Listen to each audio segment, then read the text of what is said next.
A very good morning and welcome to the very first day of July, the first day of the second half of 2026.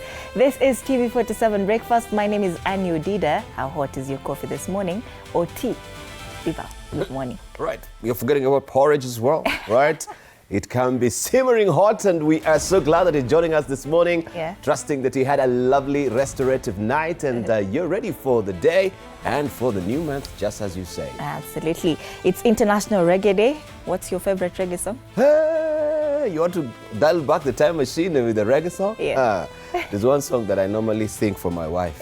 Yeah, when I feel like that she's really pushing me to the to the far end of the periphery of some issues. It's just like, oh, oh my commanding wife, you want to destroy my life. Oh my commanding wife, you want to destroy my life. Ah, ah, oh, oh, ah, ah, ah, ah, oh, oh, ah, ah. Nice. God knows how I pray for days like this. You know, when the bell can sing for us on air. By the way, you know, also, I was a big fan of reggae. Yeah. In my formative days, I can just you stopped? rattle off. Yes. You stopped?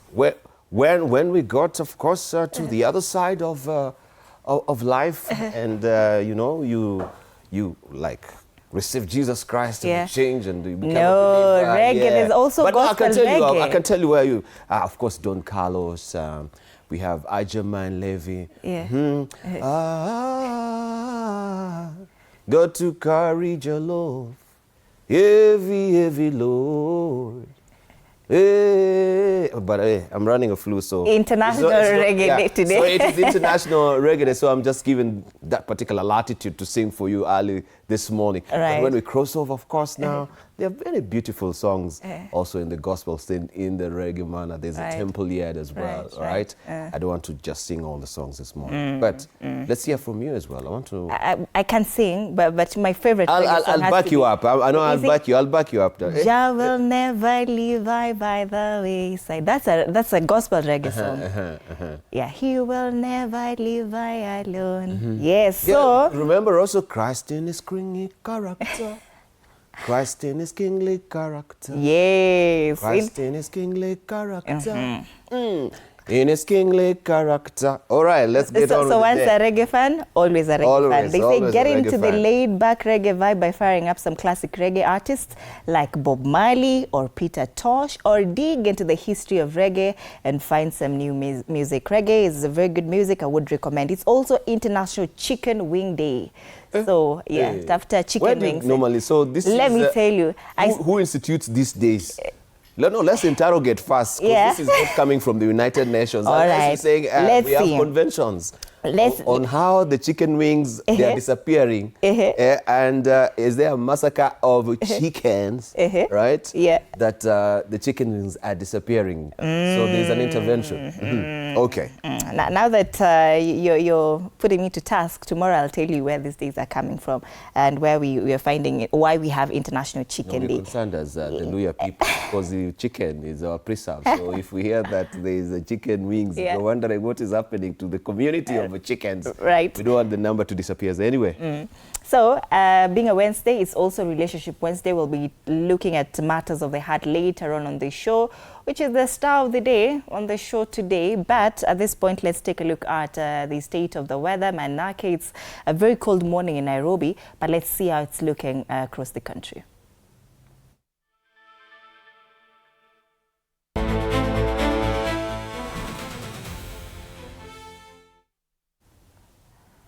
All right, we start off in Nyeri. It's a mostly sunny day today, 13 degrees this morning, highs of 22 degrees. Isiolo, it's a sunny day today, 18 degrees this morning, highs of 29 degrees. Kericho, light rains expected there, 14 degrees this morning, highs of 24 degrees expected in Kericho County. That's as far as Nyeri, Isiolo, and Kericho counties are concerned. Busia, it's raining, 19 degrees this morning, highs of 28 degrees expected in Busia County. Kisii, there will be scattered thunderstorms, 17 degrees this morning, highs of 27 degrees. But in Nairobi, now they say it's a partly sunny day today. But this morning is 13 degrees, does feel like it, and highs of 22 degrees expected in the capital city today. That's the state of the weather.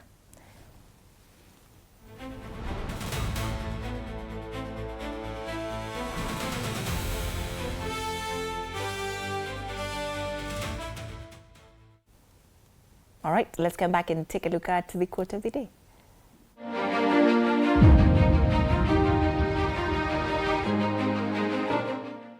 Success demands risk. Hesitation steals more than failure ever could. You can't win if you never try. Step up and shoot.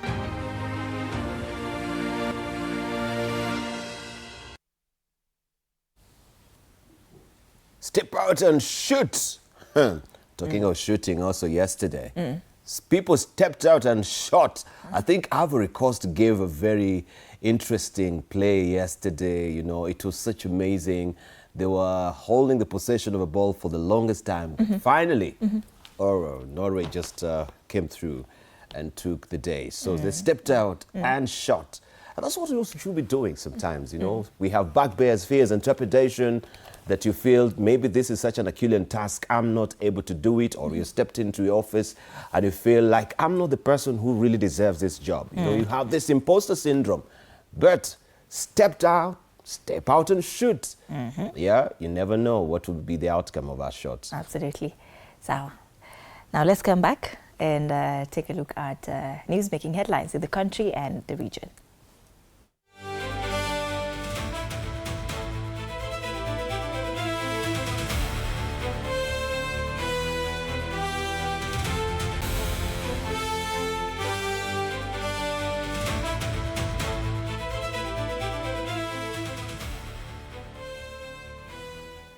All right, time to get you checking what is headlining the dailies this morning.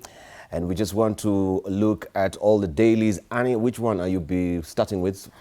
All right, let's start with the Standard this morning. Habeas corpus, they say, why the state must produce missing man.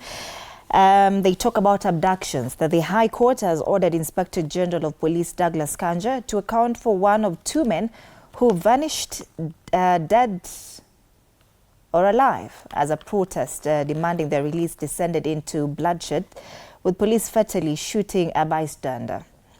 Now, as pressure mounts over the disappearance, abductees are resurfacing with the chillingly similar accounts of being blindfolded, handcuffed, starved and tortured in secret safe houses, prompting the question, who is behind it all? Meanwhile, the government insists those claiming they were kidnapped were merely in hiding. Oh, wow. Right, and very interesting, of course, looking at that particular headlining story, habeas corpus. You have the body. Yeah. This is what Standard is telling the government. Can you present the prisoner before the judge? Where are these missing persons? Habeas corpus on the front page of the Standard. All right, and this was happening yesterday in Madari. Maxwell Kerry is missing alongside Abdulaziz Molu. Both of them are right here on the front page as activists protests their alleged abduction. On page 2, the teacher who refused to stop inside 45-hour maths marathon. This is Fenwick Cyril Maloba. He delivered one of the marathon lessons at Menengai High School during his 45-hour Guinness World Record attempt for the longest mathematics lesson. Imagine sitting down for a math lesson for 45 hours. That can be painful for my mind. For the numbers that went way over my head. That makes the two of us. Yeah, kiss my math. I say, kiss my math. All right. XDP route to blame yourself, not the media. This is, it was speaking about the closure of Daily Monitor and NTV Uganda. He warns the state undermining public access to information, and DCP leader tells Ruto to focus on his government's failures. So he was also calling out the alleged, how state has captured media in Kenya and, of course, in Uganda as well. Cracks in Linda Mwananchi over opposition alliance ahead of 2027. That's another story captured in page 6 on the back page. Matters a World Cup, how German machine ground to a halt. Paraguay shocked Germany as Brazil, Morocco advance at World Cup. Germany suffered their first ever defeat in a World Cup penalty shootout. Now selected World Cup results, Brazil and Japan 2-1, Germany, Paraguay 4-3, and Netherlands, Morocco 3-2. And that's the Standard this morning. All right, let's see what is happening on the front page of the Daily Nation today. And this is what you're waking up to as a splash. Rogue officials to pay for abuses. That is what is headlining the front page of the publication. Justice. Rights groups argue taxpayers not liable for crimes committed by errant officials. And that story continues on page 4 and 5 of the publication. Looking at the sub-headline there, blow against impunity. A court of appeal judgment that rogue public officers must personally settle compensation awarded to aggrieved persons and not have taxpayers shoulder the burden, tightens accountability for those in authority as more cases against state excesses are filed up. So you're personally liable, so it will not be your organization. And you can see the spread of the faces there of this particular, the ones who made the judgment there, that we have Justice Professor Joel Ngugi, now a Court of Appeal judge, Justice Mohammed Warsame, now Supreme Court judge. We have Justice John Mativo and Justice Mwaniki Rashoka. We find no basis, they say, at all to fault the learned judge. Accordingly, it is our finding that this appeal is devoid of merit. You follow the story on page 4 and 5 of the publication. Parents lobby reject push for 43,000, that is 43,000 fees increment. A proposal by secondary school principals to increase fees has sparked a public backlash, with parents questioning why they should pay more instead of a government wiring adequate funds to public schools. And this story continues on page 6. You know, the schools have been saying, you know, since 2016, they still have the same fee structure. So that's, you know, should be reversed because of the current state of play of things. Things have changed since then, the economy, inflation, I mean, the expenses of life as well. But this is bound to bring a lot of course, debates. We have on the sidebar, abduction, state rights watchdog condemns enforced disappearances. Kenya National Commission on Human Rights asked security agencies to reveal the whereabouts of 3 missing persons. And global bodies urge Museveni to end NMG outlets shutdown, just as you mentioned there in the Standard Army, and also transport, a relief for them. You know, today was the day that they should have begun inspecting the vehicles, you know, 4 years old. And now NTSA have shelved this particular initiative, car inspections to next year after public rage. That story is on page 8 of the publication. Flip over to the back page. United 2026 bid lessons for East Africa as 2027 AFCON calls is what is on the back page of a publication. And we have Germany's Manuel Neuer saving a penalty missed by Paraguay's Fabian Palbuena during their round of 32 match played at Boston Stadium. The action at the World Cup, that is the Daily Nation. All right, let's take a look at the People Daily now. Talks about abductions, fresh abductions cast a shadow over Ruto's presidency. And this story has been captured extensively on page 8. They say new kidnappings. Arrests in Nairobi, according to the People Daily, are 161, Kajiado 123, 36 in Kiambu County, 12 Murang'a, 9 in Bungoma, 6 in Meru, Laikipia 5, and 3 in Machakos. New kidnappings, and that's the main story on the front page of the People Daily this morning. Matiang'i factor pushes Gusii MPs to fast-track development projects. That's another story on page 4. They had questions facing KRA as tax return filing deadline lapses. And true to your words, yesterday Kenyans were rushing to file their, returns last minute. And, that system, of course, kama kawaida, it will lag. It will stop because now you're overwhelming it. And Kenyans are complaining, why is this system lagging? Why is it closed? It should be open 24/7, such that if I want to file at any time, I can still file it.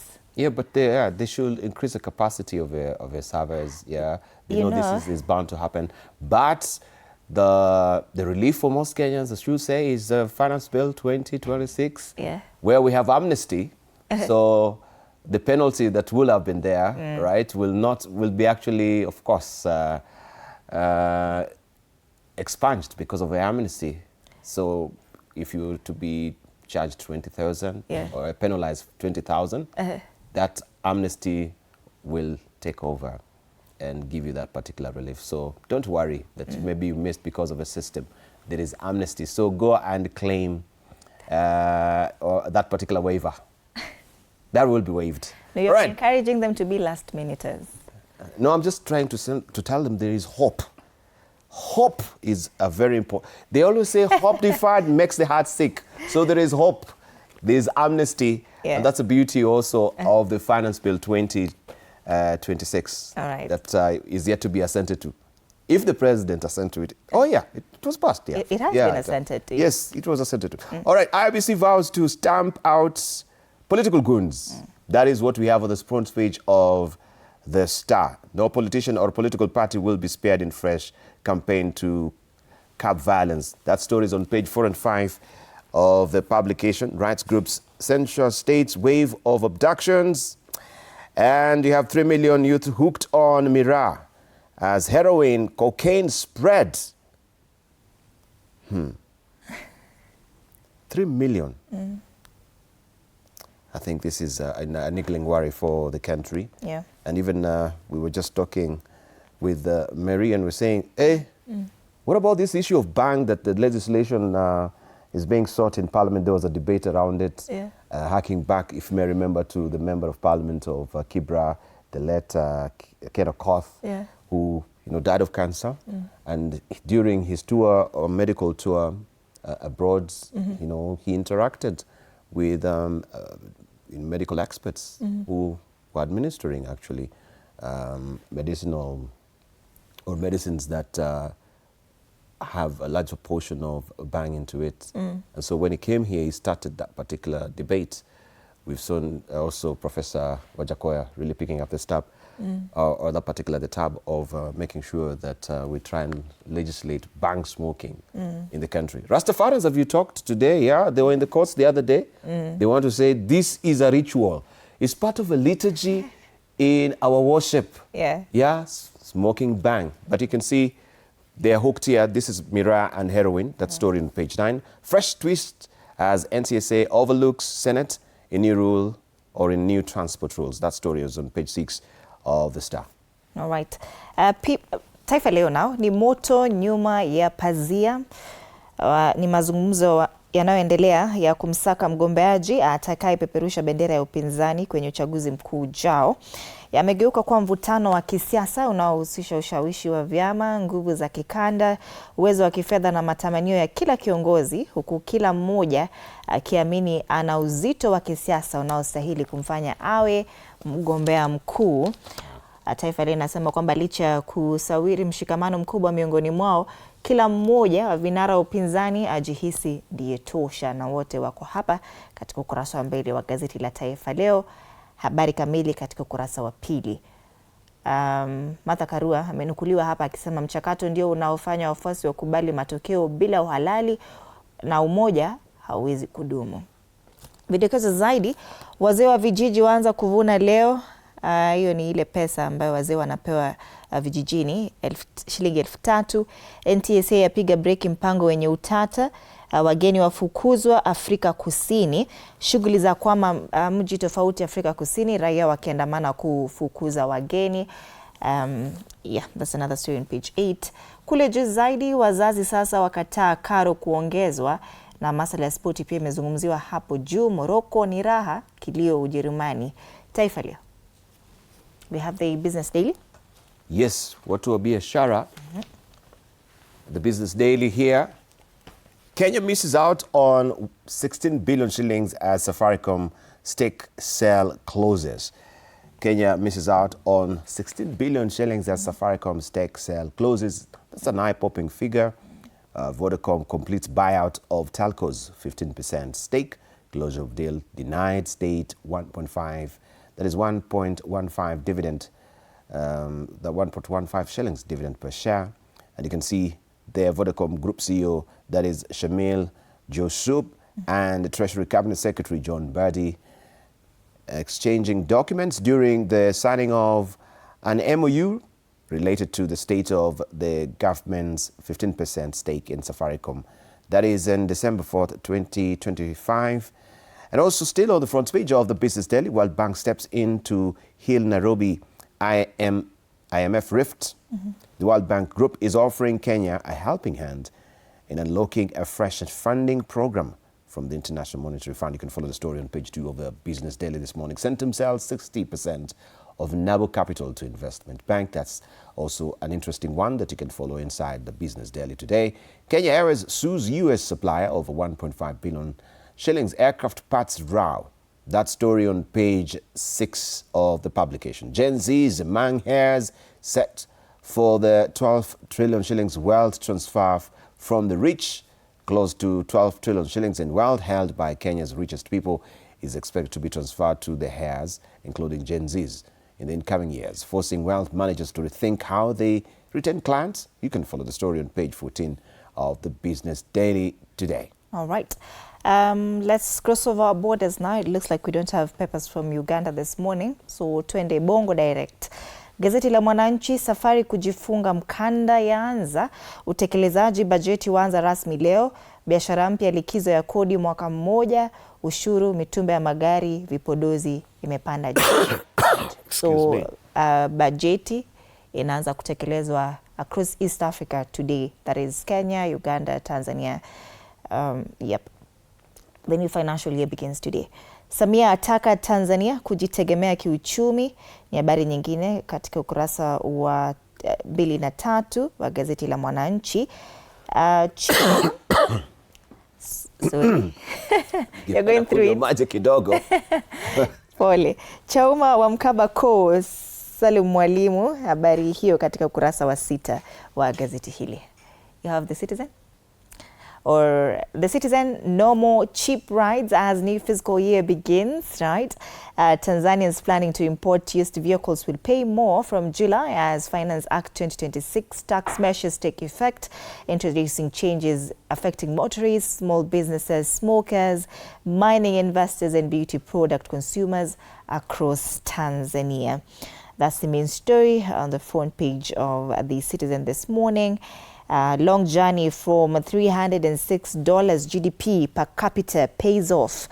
This is in Tanzania. And of course, public entities deliver a record 1.33 trillion shillings boost for treasury, that is Tanzanian money. And these are news making headlines in Tanzania. Let's come back and take a look at caricatures. This morning, we start off with the one on the Standard. Now, the Standard says, stop these abductions. Simple. No, aina explanation, self-explanatory. Stop these abductions. That is the Standard. Stop the killing, stop the shooting. That is the Standard there. We have also Stano there, and it's all about NTSA inspection. Where is the yard? Where is the yard where corrupt traffic police are inspected?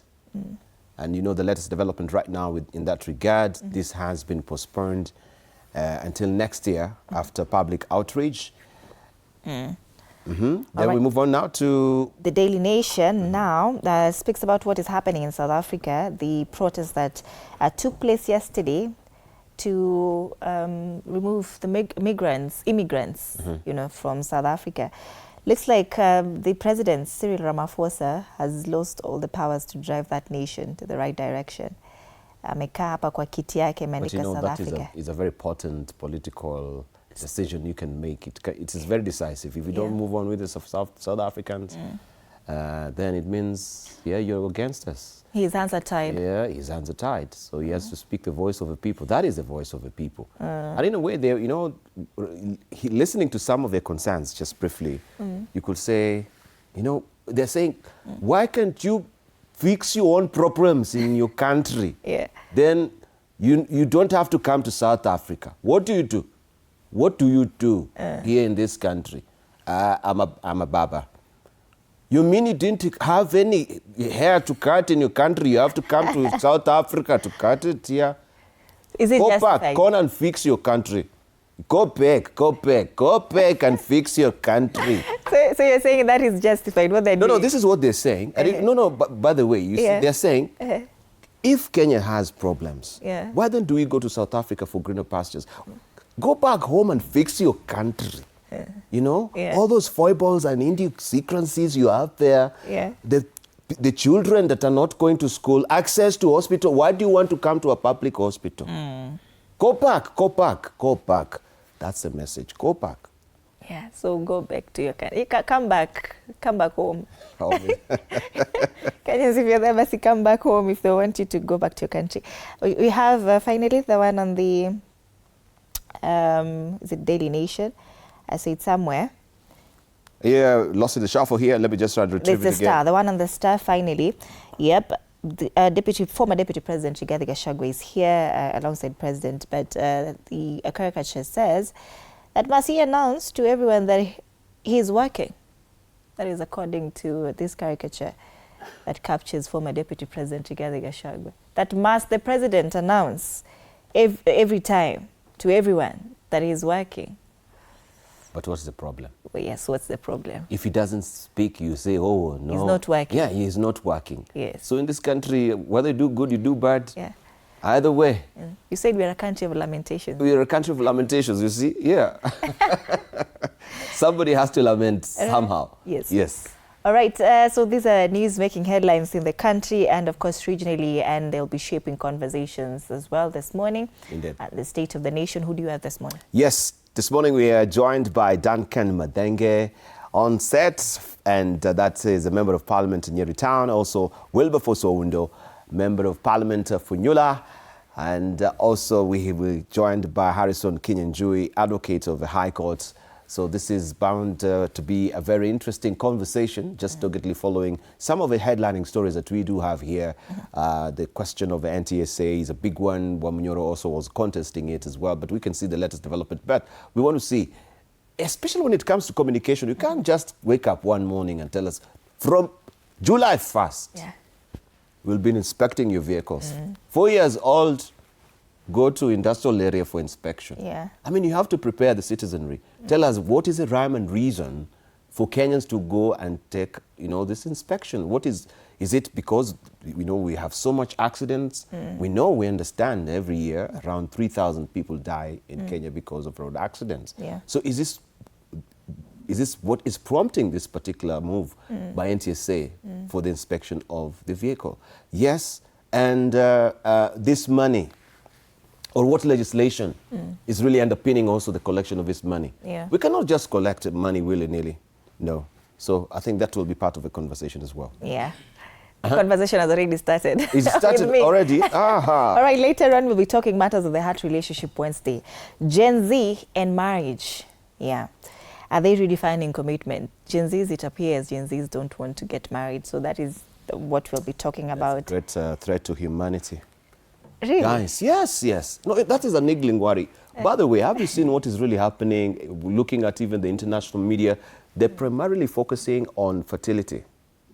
And even Kenya in the region, in the 1950s, if you hark back, Kenya was leading in fertility. Right now, Kenya is lagging in fertility because our neighboring countries, them, of course, they continue, Uganda, Tanzania, but looking at Kenya, we have this class of ladies who also they are really focused like a Flintstone on social mobility. That marriage later, I want to come to the campuses. Even right now you'll find most of the ladies or most of the huge constituents of the students there, they're ladies who are taking MBA, they're taking the doctorates, the men, and then they're saying, oh, men are not going because men are the ones who are sponsoring the women. That's why they're not in campus right now. But that's not the reality on the ground. They're becoming more persistent and more proactive in making sure their social mobility is going up. But what will happen to the fertility of the country?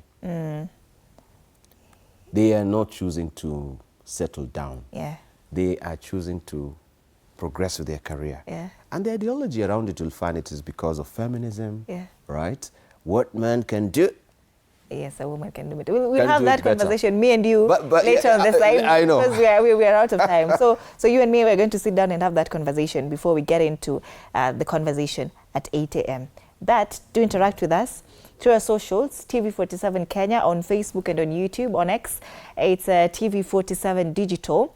WhatsApp line is 0793267279. You can send us a voice note, a video of yourself, a comment, feedback, just anything through the social media platforms. You can also tag us on our personal handles. My handle is at Annie_Dida. At Dibala, yeah? The hashtag to use is TV47 Breakfast, hashtag Story Ni Yetu, and we'll see you after the break. Keep it right here.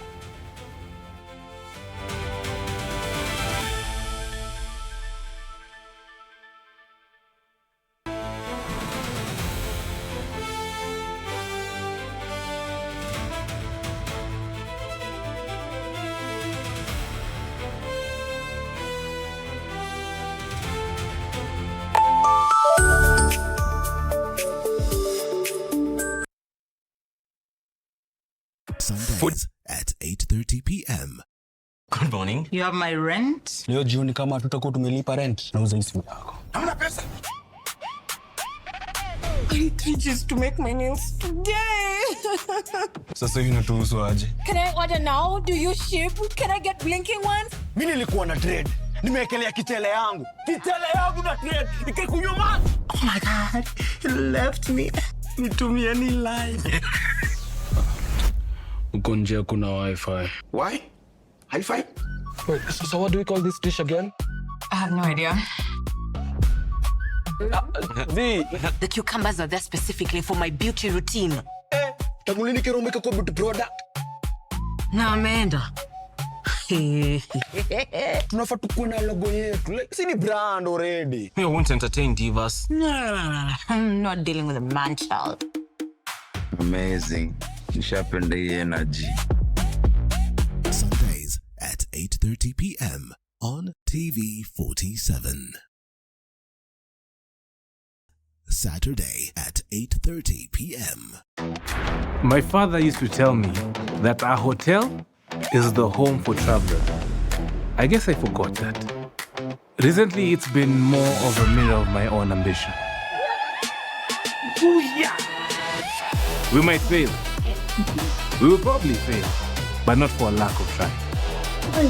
So for the last time, and the first time, welcome to Connect In, the best experience in Eastern Central Africa and its environs. Saturday at 8:30 p.m. on TV47. Wednesdays at 8:30 p.m. This is a very serious place. I see that. Surely. Hey, Nyumba. This is the place. Just for a few days. Rule number 2. Kwani Google inajua maisha yangu wewe? That's my seat.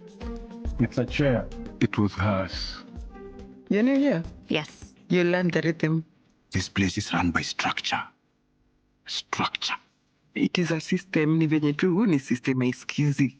And what happens if something you haven't chosen enters your day? I remove it. That's not always going to be possible here. Then you are going to have a problem. Noted. What are you planning? To escape from a resort? This is not a resort, my friend. This is a storage. Wednesdays at 8:30 p.m. on TV47.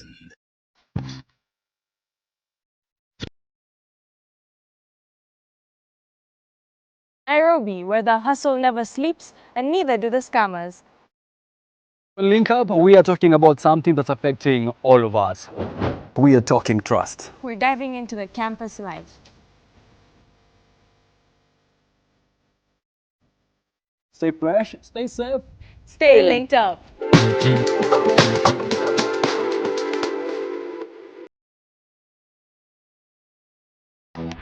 My father used to tell me that our hotel is the home for travelers. I guess I forgot that. Recently, it's been more of a mirror of my own ambition. Ooh, yeah. We might fail. We will probably fail, but not for a lack of trying. So for the last time, and the first time, welcome to Connect In, the best experience in Eastern Central Africa and its environs.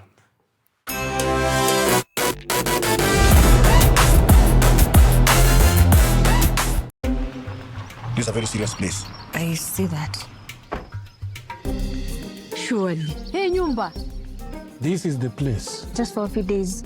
Rule number 2. Kwani Google inajua maisha yangu wewe? That's my seat. It's a chair. It was hers. You know here? Yes. You learned the rhythm. This place is run by structure. Structure. It is a system. Ni venye tu huu ni system iskizi. And what happens if something you haven't chosen enters your day? I remove it. That's not always going to be possible here. Then you are going to have a problem. Noted. What are you planning? To escape from a resort? This is not a resort, my friend. This is a storage.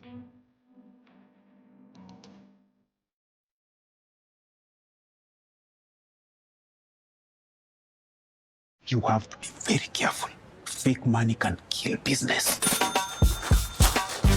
Cheki. Na leo mkorada yangu.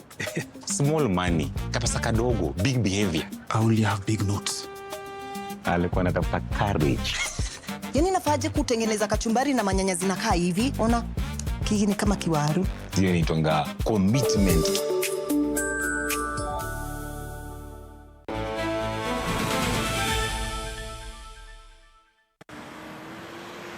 The debate over the National Transport and Safety Authority's proposed vehicle inspection program has taken a political twist, with former Deputy President Rigathi Gachagua accusing President William Ruto of using NTSA to advance private interests. William Ruto ameteka nyara NTSA. Iko kampuni wametengeneza hapo inaitwa Pesa Print. Ni yeye na watoto wake na mashemeji wake. Na hii maneno ya inspection of private vehicles ni njia ya kuiba pesa ya wenye magari. Speaking from his Wamunyoro home Tuesday, Gachagua urged Kenyans to boycott vehicle inspections, threatening demonstrations if the policy is enforced. Nataka kuambia wenye magari katika Jamhuri ya Kenya wasikubali kupeleka magari inspection na wasikuwe na wasiwasi. William Ruto akijaribu kulazimisha magari yende inspection, mimi Rigiji nitaagiza magari yote itoke kwa barabara wiki moja, tusimamishe Kenya na tusimamishe uchumi wa Kenya. The allegations come as NTSA Director General Nashon Kondiwa continues to defend the inspection program, saying it is intended to improve road safety and protect lives. If you look at this whole motor vehicle inspection thing, it's more of national security, it's the integrity of the records that we keep and the completeness of that registry that we are trying to achieve. And I can tell you that this thing did not come instantly. This whole thing started in 2016. In 2022, when NTSA was under the Ministry of Interior, it was put into the law. Under the proposed regulations, private vehicles more than 4 years old from the date of manufacture would undergo annual inspections alongside commercial and school transport vehicles. Motorists who fail to comply once enforcement begins could face prosecution, fines of up to 20,000 shillings, imprisonment, or be barred from using their vehicles. However, implementation of the regulations has already faced legal hurdles, with 3 separate court cases challenging the mandatory inspection rules. Andrin Kilemi, TV47. And of course, the latest information coming to hand is that the NTSA has now shelved that particular initiative until next year because of the public outrage. But some of the allegations that are, of course, raised there by the former Deputy President needs to be interrogated. And we have a panelist this morning just to look at that and thereafter other issues that we shall be discussing, the costs of the program. And allow me just to unveil the faces as well. We've created first time this morning with Wilberforce Oundo, Member of Parliament Funyula. Also, we have Harrison Kinyanjui, Advocate of the High Court. We want to be joined by Duncan Madenge, Member of Parliament Nyeri Town, but also he cannot make it this morning. But nonetheless, as well, say we continue pace with the conversation. Thank you. So, yes, track with us. Make sure also you join us on our socials to express your questions and also contribution as well as we interrogate a raft of other issues, just looking at NTSA first of all. And I want just to begin with Harrison Kinyanjui, because I think that is DCP party leader speaking. Also, you've been holding forth and speaking briefs on behalf of a DCP party, shaking your head. But I thought maybe we should try and scrutinize some of the issues that are being raised here. When you talk about the NTSA and Pesaprint company that is connected to the president and his children, these are serious allegations. And then you're coming to say that we will tell Kenyans not to go and have the vehicles inspected. We wonder, under what authority will you be doing this? But is there any stitch of evidence to support what he's saying? You're holding a press conference. This is a serious allegation. You're a consummate lawyer. Let's just begin from there. Thank you very much. Now, I cannot speak for him. I do not speak for DCP either. I just happen to have a ground that is informed by objectivity. I do not support any policy, whether by DCP or UDA or DM or whatever, that is anti-people, anti-human, anti-democracy or democratic institutions, because Article 4 of the Constitution says that Kenya will be a multi-party democracy. I do not hold forte for any of those politicians. But what I do say is that everybody is entitled to express an opinion. That opinion should not be castigated unless it is defamatory of someone or it is inciting anybody to propaganda for war, or that is against public policy. Now, I can't speak for His Excellency Rigathi Gachagua on that score. However, the NTSA, as indeed all other institutions in government, have been, in my view, hijacked. Mm-hmm. They are no longer serving the Kenyan people. Allow me just to butt it before you even gravitate to NTSA, because I'm thinking when you're holding such a and I want just to come to Wilberforce then before you gravitate that deeper to NTSA. When you come with such characterization and allegations of the presidency and you say this is a company, don't we as Kenyans, the right to know where are the documentations? This is it, that you have it. Or you're going to go to the courts and try and challenge this particular initiative by NTSA that is connected to the presidency. I think that's how things should work. The initiative itself is illegal. That's what if I'm you saying. look at the scope that the NTSA is engaging in with this Pesaprint or money print or whatever, when you look at the money print, Pesaprint, the literal interpretation is that this is a money-making venture. If you look, for instance, their so-called speed guns and what they have installed along these corridors, it's all illegal. There is no way the government is entitled to send to you a so-called message imposing a fine. I would just request these NTSA buffs and they who are in the police force trying to enforce such an illegal thing. Have they read the Traffic Act? Have you read Section 118 of the Traffic Act? Now, if you read Section 118 carefully, they tell you, oh, you know, you can be fined and insert fine. But if anybody has received that message and has had that imposition, you know that it's illegal, the bar. Now, the law says, if you do have the ticket that you are imposed on by any traffic police officer telling you that you have committed some traffic infraction, now you are required to attend court. It's called a notice to attend court, where now you're given the option. You can go to that court that is nearest to where the traffic infraction has allegedly occurred, and you then admit without any trial or any other thing. That's the so-called instant fine. But you have by law to go to court.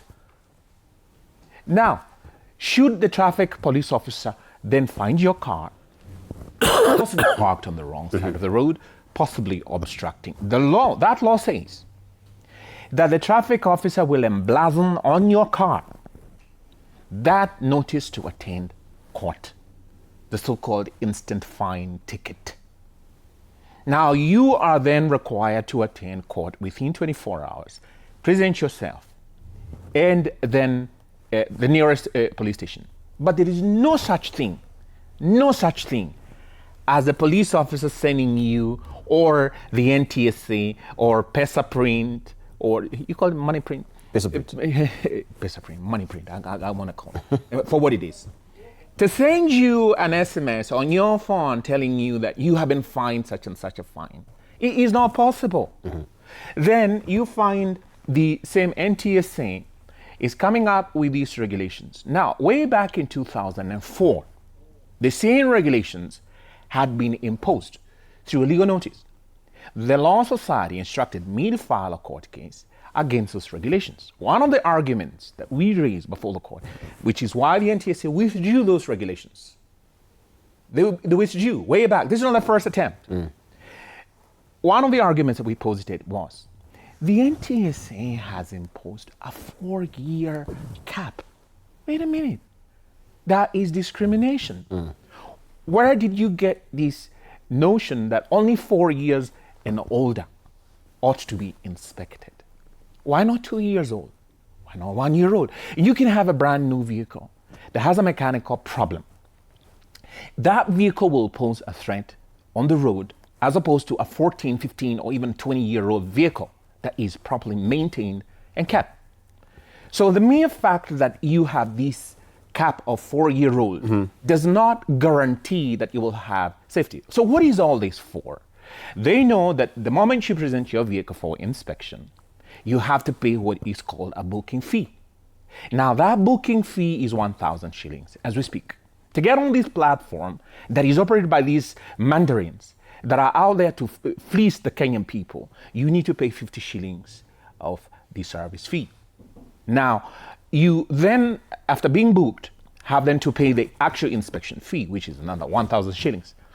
So the problem comes in when you have absolutely no problem with your vehicle's mechanical fitness, because they check your ball joints, your shock absorbers, if you have a crack on your headlights, rear lamps, if they're okay, and so on and so forth. Now that's the mechanical bit of it. This particular inspection officer, motor vehicle inspection officer, may not be so inclined to let you just go scot-free. If you know what I mean, scot-free means that you didn't bribe anybody. So he then insists that the tread on your tire is not deep enough, and therefore you need to replace your tires. Now you can see that you will then have to go back again, have your vehicle re-inspected, and look at the inconvenience. But all this is a money-making scheme, because if you multiply the number of private vehicles, which the NTSA, surprise, surprise, does not have the exact figure of. I don't know why they do not have the exact figure of, just like they keep telling the Kenyan people, oh, you know, in 2004, we go back to 2004. In 2004, the same NTSA say there were 3,500 people that were the victims, there were fatalities at that time. Hang on, we'll come to that, because I think also that could be informing this particular action. No, that's not what is informing it. Because I think they have a strategy from the Ministry of Interior, owing with the numbers that are, they've been burgeoning and climbing up since, I think, even 2019. Right? But I want just to welcome Mheshimiwa here just to give a reaction as well. The legality of it that is being challenged here, I don't know, from your own assessment, let's just begin from Wamunyoro's, press conference. What I wanting also you to just try and challenge and maybe speak to it as well. Do you think that is in order? Good morning, Kenyans. For a start, I am not a member of DCP. I don't speak for DCP. So I wouldn't want to comment on what the former deputy president said, what the truthful man said. But many times when he makes some statements, sit back and listen, they could have some truth in those statements. I've come to realize that to be a fact. Having worked in the system for many, many years, from very many cadres, he could have quite a lot of information. in regard to quite a number of the issues, sir. Right, but is that the way, the wisest of fashion to present this particular truth? And as I said, let me repeat again, I don't speak for him. No, I'm just asking, you're not speaking for him, I'm just asking, in the content that was delivered, do you think that is the wisest fashion to present it? The Constitution guarantees freedom of speech, and everybody is entitled to say whatever they want to say. If anybody feels offended by what somebody has said, there is a recourse process of law, and the Wakili here will tell you, you can go to any court of law and challenge those statements.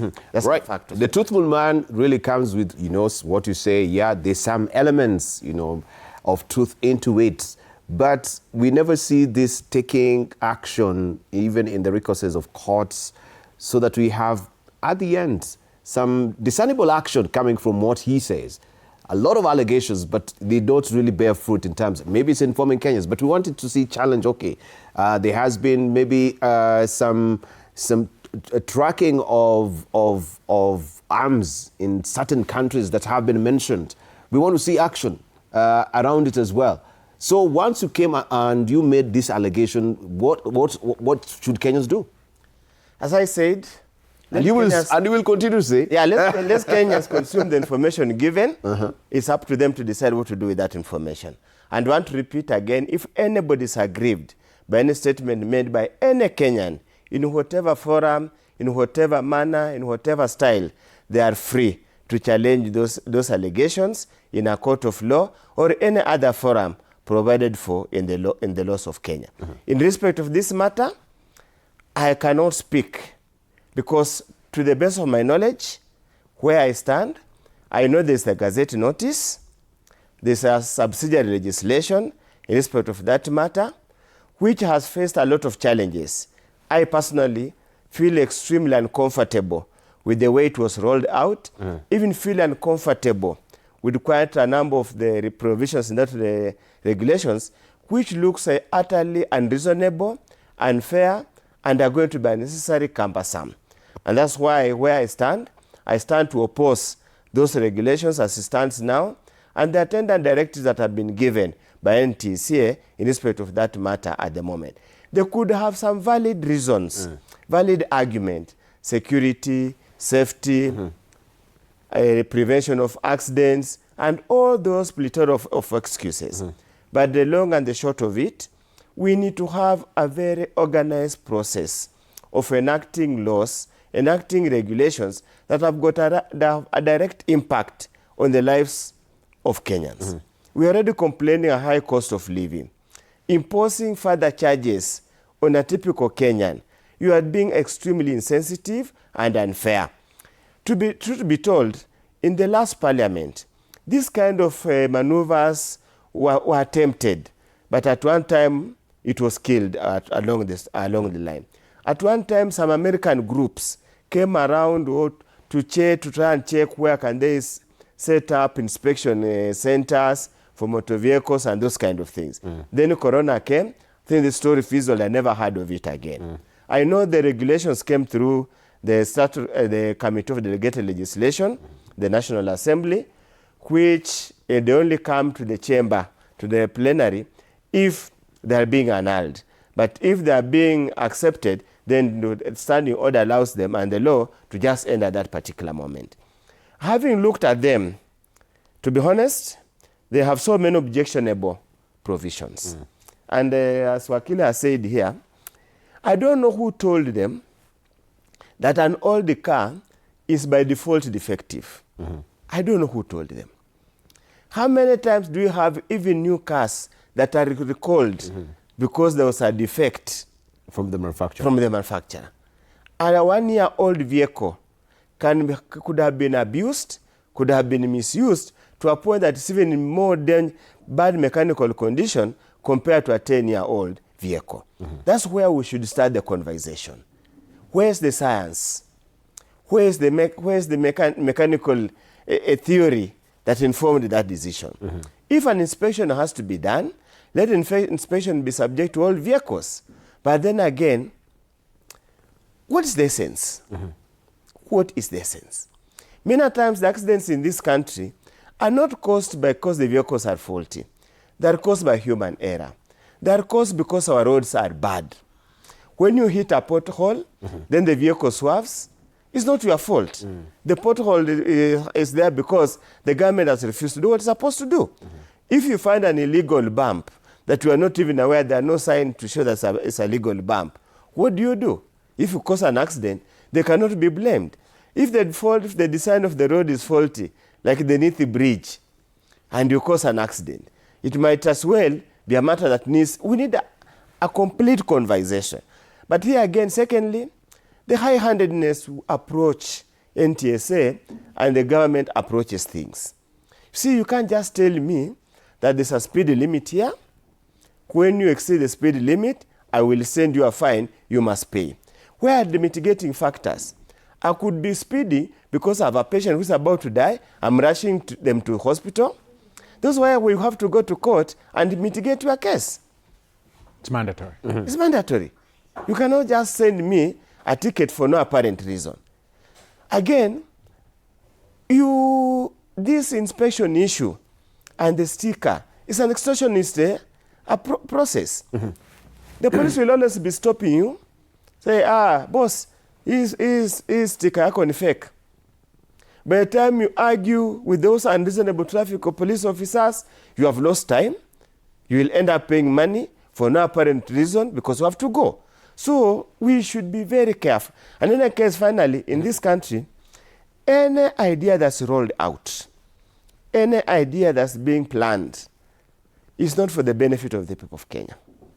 Many times, there is a hidden hand into the matter. Now, as the former deputy president has said, there's going to be a platform to run this system. You will pay access fee. You will pay that booking fee through that system. Even if that money has to be paid to the inspection garages, there will be a commission for it. And obviously... No, it's a government inspection center. The industrial area, the NTSA the regulations, area. If you look at the regulations, they purport there will be inspection centers. So that they can handle the number of the number of vehicles as well. The expectation is enlargement of those inspection centers. There will be more private-owned motor testing centers because the government alone, I think there are very few inspection centers owned by government. They cannot. I know one in Kisumu. I know one in the Sol area here. Yes. I do not know any other. So just imagine somebody from Osieko in Busia. You have to travel all the way. Have to travel all the way to Kisumu. You will use fuel of about 5,000 or 6,000 to inspect the vehicle. And as Arhan said, they'll tell you, boss, hii gari yako engine imecrack. Na kuandikia a defective report. Defective vehicle reports kupatia sticker. So you have to talk to him aside, kuja tuongee. Money is lost. Or if you are a well-meaning Kenyan, you'll say, fine, wacha nirudi, nende I buy a new engine. On your way back, you will meet a traffic officer, will tell you your vehicle doesn't have an inspection sticker. Unahonga. You will go back, look for a replacement engine. Okay. Hey, this is exacerbating the... Yes. You look for a replacement engine. Making it very convoluted as 150,000. Yes. So corruption also really thrives at the Some end things. Right. Add up. We're up to now a short break. We take a station break. When we circle back, we continue with the conversation here. Very interesting on this latest development as far as NTSA is concerned. But remember, that has been shelved until next year. We take a short break. We'll circle back with more.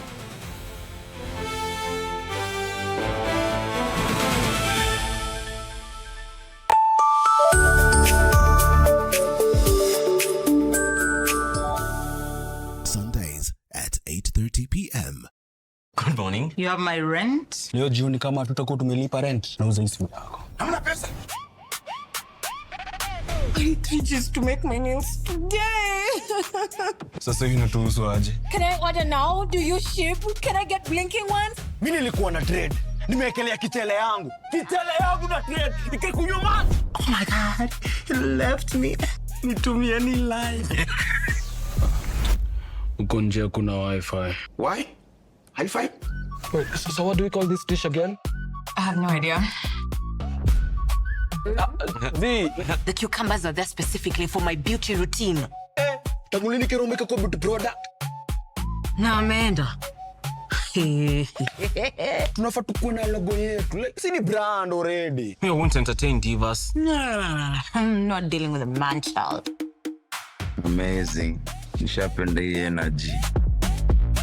Sundays at 8:30 p.m. on TV47. Saturday at 8:30 p.m. My father used to tell me that our hotel is the home for travelers. I guess I forgot that. Recently, it's been more of a mirror of my own ambition. Booyah! We might fail. We will probably fail, but not for a lack of trying. So for the last time, and the first time, welcome to Connect In, the best experience in Eastern Central Africa and its environs. Saturday at 8:30 p.m. on TV47. Wednesdays at 8:30 p.m. This is a very serious place. I see that. Surely. Hey, Nyumba. This is the place. Just for a few days. Rule number 2. Kwani Google inajua maisha yangu wewe? That's my seat. It's a chair. It was hers. You're new here? Yes. You learned the rhythm. This place is run by structure. Structure. It is a system. Ni venye tu ni system haisikizi. And what happens if something you haven't chosen enters your day? Then you move it. That's not always going to be possible here. Then you are going to have a problem. Noted. What are you planning? To escape from a resort? This is not a resort, my friend. This is a storage. Wednesdays at 8:30 p.m. on TV47.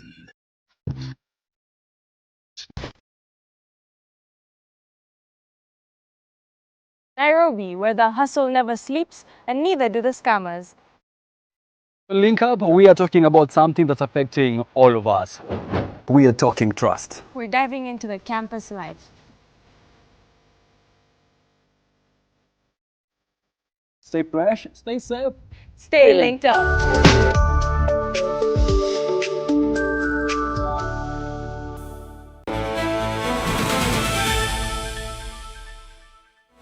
All right, NTSA shelves the private inspection initiative until next year. This is what we are conversing with our panelists here. And just to prime you as we continue with that, we were also expecting to be joined by Duncan Mathenge, who has not shown up, but we continue pace, as always, with the conversation. Harrison Kinunjui, advocate of the High Court, and also Wilberforce, who is a member of Parliament, Funyola. We continue with where you'd left, I think, before we went to Mheshimiwa. You wanted to interrogate deeply and drill deeper on the issue. Was it legislation bit of it? Mm-hmm. Just you can continue. Yes. Now, when you look at the constitutional manner of making legislation, this is called subsidiary legislation. The Minister for Transport is given the statutory power by both the Constitution and Parliament to then come up with the rules. But then there is a law that governs how you make, incept, and legalize those rules. Now, Section 11 of the Statutory Instruments Act, subsection 1, demands that when a minister makes those rules, in this instance, there were 2025 inspection rules, which were dragging in school motor vehicles, public service vehicles, and now these private motor vehicles. They were supposed to lay before the National Assembly. What does laying before the National Assembly means? It means that once the Cabinet Secretary then publishes in the Kenya Gazette, causes the publication to be made in the Kenya Gazette, they are then supposed to forward that to the clerk of the National Assembly, who then receives and stamps. That is now called the tabling. Because the clerk then will forward these to the Speaker and then approved for tabling before the House. Why? So that the Transport Committee that is responsible for this can have a look at that together with the Legal and Constitutional Affairs Committee, to look at the legality. Do these regulations and rules, for instance, contravene the Constitution? Yes, they do. Once there is a finding that yes, they do, the minister then has to be informed that this is not viable. There is sometimes a committee report. Now, Section 11, subsection 4, and this is very fundamental for Kenyans to know. If those regulations were not laid before the National Assembly, the law says they cease to have effect within the period they were supposed to be laid, that is 7 days of being published. Let me use a typical example. when such a law is incepted without public participation, Kenyans being informed that this is how this is going to happen, although the NTSA alleges that there was a court case in which the Honorable Lady Justice Maureen Odero had said that there was actually an impact assessment report by the NTSA. But I would have interrogated, okay, fine, if there is such an impact assessment report, does it agree with the demands of the Statutory Instruments Act? How many of these drivers did you meet to inquire from them that, look, how will these regulations impact you financially, in terms of convenience, your time, or the efficacy? I don't know if that was ever interrogated, so I cannot go into it. So the Kenyan people, if they are not consulted to participate, then obviously the whole gamut of regulations is null and void. Now, on the legality of this issue, and I have to emphasize without wishing to sound redundant and repetitive, these instant fines that the NTSA is communicating to your phone through an entity called PesaPoint. This PesaPrint. Pardon me. PesaPrint is not recognized as under the Constitution as an entity known as a consolidated fund to receive money on behalf of the NTSA. So if the NTSA is collecting money as an entity by itself, it's supposed to be receiving that money by itself. But it cannot subdelegate. It cannot then, because the National Assembly, the Parliament has said that then these entities, these state agencies, semi-autonomous state agencies can then collect that money for their functional use. But they have no mandate to subdelegate that to these entities that are private in nature, who have absolutely no accountability to the Kenyan people directly. The same what was happening with KPLC, you may remember? Yes. With the tokens. Absolutely. Right? Yes. It was not really directly coming from KPLC. And I think there was a huge scandal around it. Yes. That Kenyans now wanted to, was there a class action suit against KPLC, if you may remember, around 2018? Yes. Yeah? Yes. It's the same scenario that we're seeing here, that you have a third party or you're collecting on behalf. And now the Kenyan people need to know, this PesaPrint company has been given a 21-year, you people want to interrogate this honestly and fairly to in terms of accountability to the Kenyan people. Because if these documents are entered into in such deep secrecy, because you do not know how much of that money that they will be retaining, how much of that money they will be then forwarding, quote unquote, to the NTSA, and how much money they will be, quote unquote, expending as for their operations. So that opacity is what offends the Constitution, because then Article 10(2)(a) of the Constitution says that you have to do everything within the principle of transparency. And then Article 10(2)(c) of the Constitution ends with the principle, the value of good governance. So you ask yourself, why would the NTSA engage in that sort of a thing, except and only if they are not being, engaging in acts of corruption, or at least lining someone's pocket. Right. So in the end, the National Assembly, I think, bears a heavy responsibility to inquire into that. And then we are supposed then to say, this is not possible. But you find these so-called PPPs. And they need to go back to that, procurement law. They need to go back to that. If you look at Section 7, for instance, says the sale of government shares is not subject to the public procurement. The government bought those shares using your tax money, my tax money. So how can you say that this is no longer subject to the law that governs public procurement? But that's it. That's what they say. Right. So the procedural propriety has to be there, even of course with that procurement as well. That needs to be interrogated, Mheshimiwa. Unless you wanted to chime in a bit, but we want just to move on and we shift gears. I think we've belabored the point. Now we still await to see what will become of this. That has been extended until next year. I can see a lot of challenges, tripping wires along the way. But we want also to delve deeper on party politics, knowing that right now IBC has also indicated that theirs will be peeling off the calendar towards August the 10th. That is the general election, and there will be a lot of realignments as it is right now, and people will be party hopping. Issues of preparations from IBC, that is another question as well. And if also you never got a chance to register as a voter, a handy opportunity will come your way as well. Let's just listen into some of the sentiments that have been also, of course, emanating from the political podiums. Sisi tunakataa wale watu wengine kama Gachagua kwa sababu ya ukabila na siasa za kugawanya watu. Hiyo ndio kwa sababu tumesema kama chama cha chungwa hatuwezi kuingia katika mirengo ambayo Gachagua wako ndani. Na sisi, by the way, vile waheshimiwa wameongea hapa, sisi kama chama cha chungwa, we have been on a journey. Tumekuwa kwa safari ya kwenda Canaan. Na kuambia tumenyeshewa kwa hiyo safari. 2022 pia tulikufa na Raila Amolo Odinga. So mwaka wa 2032, ndugu zangu, tunataka tuombe ndugu zetu wa mkoa wa Nyanza, ndugu zetu wa bonde la Ufa, ndugu zetu kutoka Pwani na Nairobi waunge Western Region kutoa the presidency in 2032.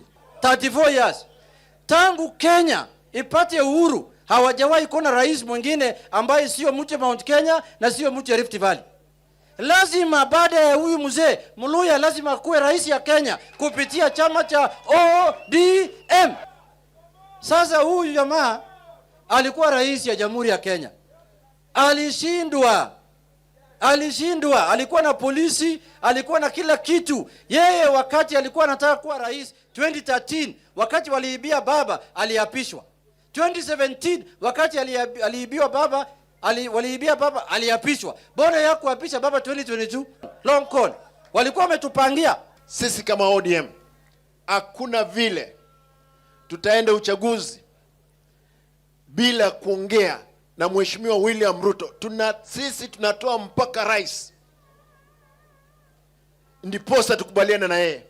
Kama anaenda urais, sisi tunabaki udeputy. Kama anaamua kurudi deputy, sisi tunaenda urais. Hakuna story nyingine, lazima tukubaliane kama chama. And that is the pulse now from the ODM side as well. We just want to interrogate some of issues that are being raised here in light of what I just mentioned as well. IBC has now so to speak, tolled the bell, right? And everyone now is alert that yes, this is it. We are running or going for broke. I just want to, maybe you comment on that, Honorable Owundo, you've just heard that even the Luhya Nation, this is their time. And this is the politics that the Gen Zs have been gravitating from. But it seems as much as we may really say that we want to, uncouple ourselves from ethnicization and balkanizations around it, politics of ethnicity, seems at the end of the day, this is where we always, gravitate into our cocoons and mobilize the numbers. And we'll say, of course, is it Lord Acton who said that all politics is local? So all politics is starting to be local. Thank you. I have always dreamt and believed that at one time or another, we love dreamers. This country, political decisions, will be based purely on policy, based on agenda, and not based on ethnic mobilization. I still trust and believe at one point or one time during my lifetime, such a scenario will obtain. But as we stand today, I see the next elections a bit tricky elections, unlike any other in the past. We have, let me say, we have about 3 constituencies in this country. We have the young people, the Gen Zs. Listen to their conversation, sitting down with them they're triballess, they're purely focused on getting the best out of this country. We have obviously the ethnic bloc that now you can have my ODM party members speaking there. We have that ethnic mobilization bloc that believes that politics should be along ethnic grouping. You bring my ethnic group, bring my numbers to negotiate. Then thirdly, we have the old chips, the old blocks, who have got this sense of entitlement. That is me, who should be at the table, top of the table. You guys must follow what they want. So we are waiting to see what will happen, how those things will pan out. I just hope and pray that the Gen Z zeal and the Gen Z agenda will carry the day so that we disband this old model of politics, this ethnic mobilization model, this model of self-entitlement, so that anybody can arise anywhere without being a sign of any fabled family or political network, can arise anywhere and become a leader of this country in whatever capacity they are. That's what the kind of things we are looking at. But of course, as we stand now, as I say, I do not want to pass a verdict. I don't want to make any judgment. I hear the word reality coming. So the reality on the ground. Let's see how things will pan out as we go forward. Yes. Yesterday, as I sit in Public Accounts Committee. Yes. So yesterday, EIBC team came over, obviously, to review their audited accounts. And one of the questions we asked them, are we ready for the elections in 2027? From the face of it, they told us they are ready. But the body language and the statement seems there are some teething problems that they have yet to address. First of all, the issue of they talked about that inadequately funded. Yes, that's an issue they talked about. They were apprehensive about the rising cases of goonism, violence. To what extent is it going to compromise the electioneering process and the results of the final vote? So obviously, as a country, we must now train our eyes on the IBC. Anything else now might not matter much. But we need to question also a little as we are discussing IBC, because questions have been raised even from the United Opposition when you're talking about the procurement propriety, the issue of government to government, because we are pinched for time. And we wonder, you have all these 5 good years for you to be preparing, for the election infrastructure. How then are you coming to tell Kenyans that, because we don't have time, then procurement laws allows us to actually go for direct procurement so that we bypass all those dead hands of bureaucracy of procuring? That's the question we want to ask, first of all, because they were before you. IBC and Smartmatic, I think that has been the question. We don't want this thing popping up as we're going, and then we are also stoking a lot of tension in the country. Have they cleared those allegations that have been raised by the United Opposition, first of all? Kalonzo Musyoka were raising these accusations.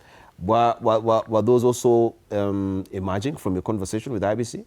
We didn't have adequate time. We had to postpone the meeting. The engagement will continue one of these days. But that is one of the poignant issues that should be actually it keeps on occurring in the audited accounts, the propriety of the procurement process. And this is a matter that we need to keep on interrogating. I can tell you for sure, in this country, as I said earlier, nothing happens by default. It's by design. We simply, after the elections, we are told, oh, we spend so much on elections, let's focus on other sectors. We'll refund the election body during the last year to elections. So now they have been given the first bunch of the money now. They'll be given the second bunch in 2026, 2027, 2028 financial year, which will be only 3 months to the election. So obviously, all these things are designed to enrich somewhere, to enrich somebody somewhere, and to continuously ensure the elections do not meet the expectation of the people of Kenya. That's the truth of the matter. All right. Let me come to Wakili, because I think also the issue of Wakili's not being paid by IBC has been, I don't know if Wakili is a part of them as well. That has been, but an eye-popping figure is coming from, I think, is it around 2.4 billion shillings? That has been revised from 4 billion shillings as it is. I don't know, this legal challenge, do they really have a kitty anticipating that there could be challenges towards IBC, like we've seen in previous years as well? Is that portion of also my understanding of the budget that, legal services will be needed and this is what should be paid? And how then do we justify even that particular figure of around 4 billion, 5 billion shillings? Debar, just allow me before I answer that to back what Mheshimiwa said. We have a big problem, because the IEBC is supposed to have demarcated the boundaries, revised the boundaries, no more than 12 years after the last boundary review. They didn't do that. They haven't done that. Meaning that we're going into the election with a limping constituency But makeup. hang on. Was it also the fault of IBC? Because I think this, as he said, things are happening here by design. That's what I'm saying. I'm backing him up. I'm actually supporting. The legislators actually were dilly-dallying in making sure the constitution of IBC was not really happening in time. No. Was not the case? Blame it on the judiciary. Blame it on the judiciary, because there should have been, in my view, and the hullabaloo when it arose, that's when the judiciary, like almost knee-jerk reaction, say that, look, we have to have the determination of these cases revolving around the appointment of the commissioners expeditiously, and any adjournments were declined, and so the decision had to be made. It was made.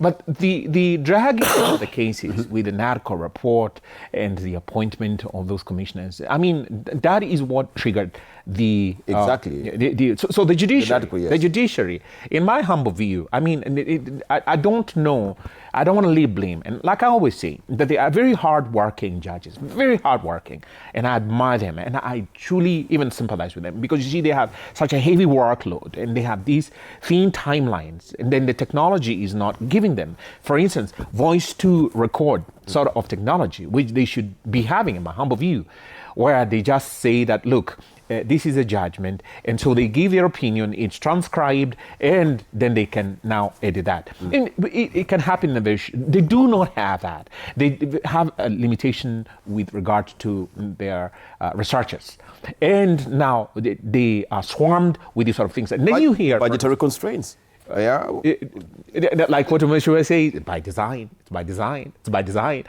Now you find a handicapped judiciary, then the dominant effect of that handicap rolls over to us, everybody else, and affects us in a very negative way, which is very, should I say, emblematic.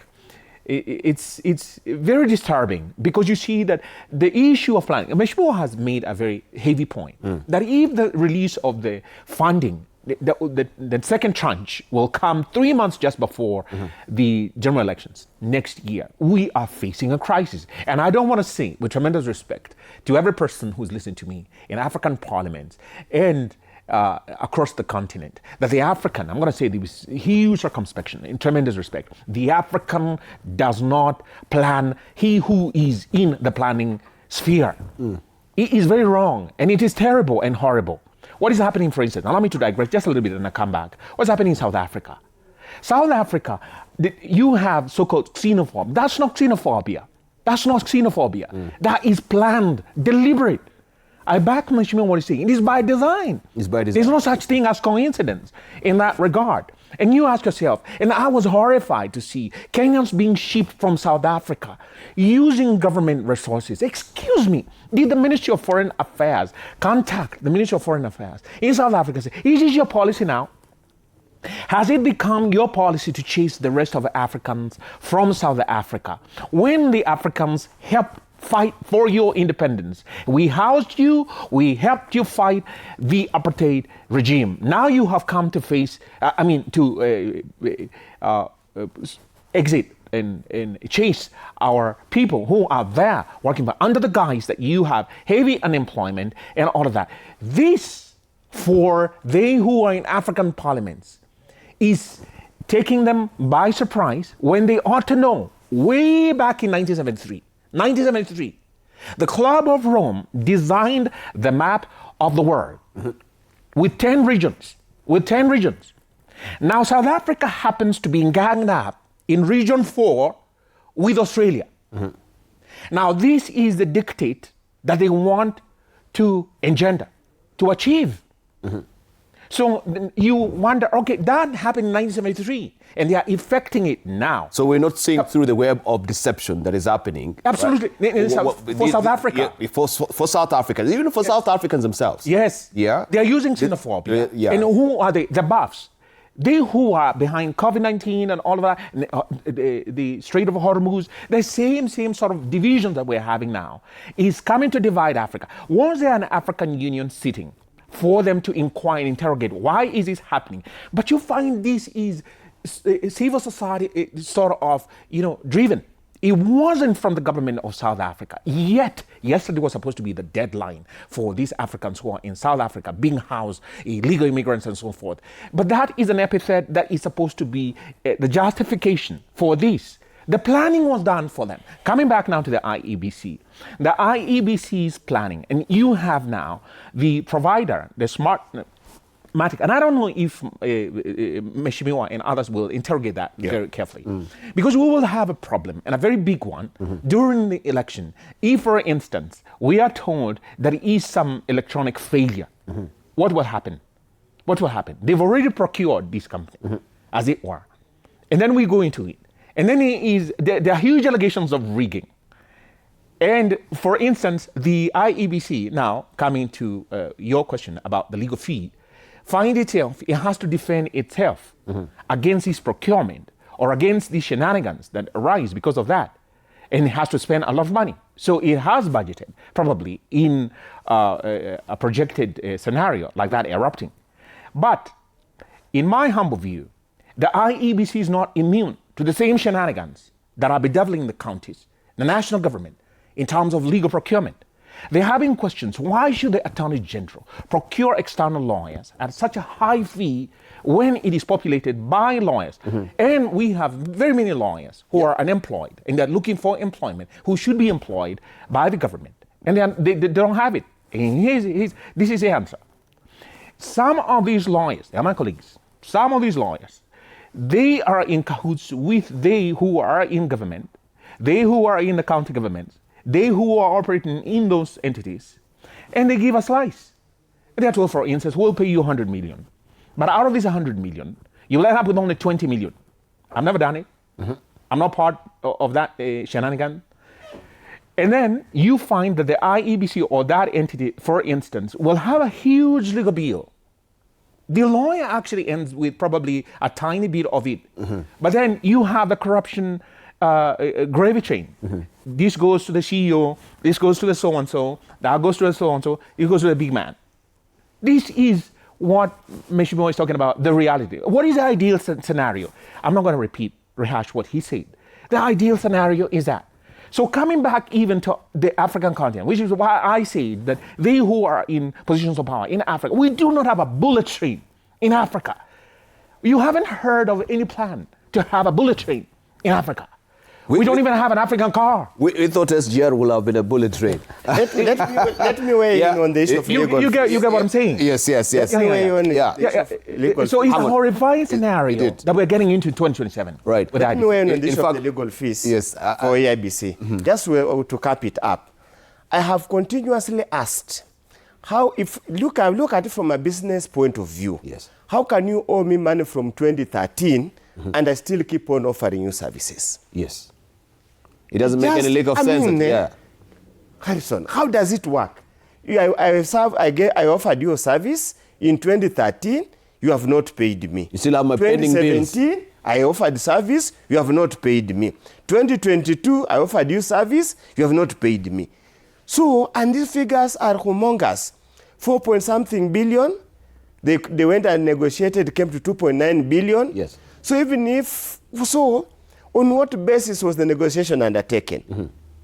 If I billed based on the services offered, so if I have to reduce my fee, so how do I cover my costs? How do I cover my other expenses? Where did I get the money to sustain the case while I was offering you the services? Because you have to pay researchers, you have time to go to court. So how do you pay your bills? How do you pay your rent? How do you pay your fuel? How do you pay your personal bills? And you have not been paid by whoever you have offered services to. So this is a conversation we must have. And one, for sure, you cannot anticipate court cases. This is what we call in budgeting and reporting contingency liability. Liabilities. They cannot tell how many petitions. No, for the IEBC, Mheshimiwa, allow me to just, you'll go on. Yes. For the IEBC is sued in every election petition, every election petition, because they are the body under Article 88 of the Constitution that is supposed to undertake the electoral process. Even they have their own electoral dispute resolution as the primary during the nomination period. You can't go to court. You have to go to the IEBC. Even a nominee, for instance, their education, qualifications, and so on and so forth, that is resolved at the IEBC level. So the IEBC has to have that, as a rule, has to have that to cater for that constitutional and statutory mandate. So really, it's not about anticipating litigation. There will be litigation. Yeah, but the quantum of the legal fees is a quantum that every Kenyan should be questioning. Yes. This is where we need to interrogate. Then how do you determine? You can help us maybe, because where do they really come up with these figures? Well, because is it this particular farm? You'll find you have this particular consummate farm that maybe you trust. We have the confident hope that they can be able to deliver us or to deliver a good, case for us. And this other farm, maybe which is not charging as expensively as the other farm. I'm not a lawyer, but is it a ballpark figure that we just pick from the air? How do we determine that we are paying 200 million and there is another farm that is paying 100 million? So there are two facets to that. The first one is that when there is a fee agreement between the lawyer and the client, say this particular contestant has lost the election and they believe that they should have won. So they go and engage their lawyer. So they agree the fee with that lawyer. There's a fee agreement they have, which is between them now. So if this person agrees to pay 10 or 50 or 100 million, that's between them. Now, outside that, which is the second facet, we have the advocate's remuneration order. Okay. This is the regulated fee scale. In other words, for every activity, for everything that you do, for every legal service that you render. For instance, you go to court, you answer a call, you look at documents online, or at least to peruse the documents, you've been served with documents. All of that activity, including the consultation with the client, is a regulated fee. Every email that you send, for instance, there's a regulated fee. You cannot charge beyond that. Now, flowing from that, the Advocates Act forbids, for instance, sharing fees with an unqualified person. It's a criminal offense. So what some lawyers do is they engage with the entity, for instance, the public entity, because of corruption. And they agree that, look, I'll slice this bit to you, I've never done it myself, and I will retain this, and so will get this sort of thing. It is illegal. So if those advocates were actually caught in the act, they would end up in jail because they are sharing fees with unqualified persons, which is illegal. Now, if the entity or the audience, for instance, they question the IEBC, how is that you're giving this lawyer this humongous amount of money? Then they can go to court using what is called the taxation procedure. The taxation procedure is that then there's a bill of costs which delineates every activity, every service. So it is itemized. It is itemized. Yeah, so it's not just a wholesome figure that is given. It's not wholesome. I understand. So that then the deputy registrar or the taxing person, the magistrate or the deputy registrar, then looks at every item and asks the other side, do you agree with the bill as it is? Okay, what don't you agree with? And how much is it that you think has been overcharged? And so forth. So then in the final analysis, what is overcharged or is not justified under the law is sliced off. And then you end up with what we call a certificate of tax costs. That is what is the final bid and what I believe Mheshimiwa in Parliament ought to be asking the IEBC. Do you have this sort of certificate of cost that certifies certificate of cost? Yes, tax costs.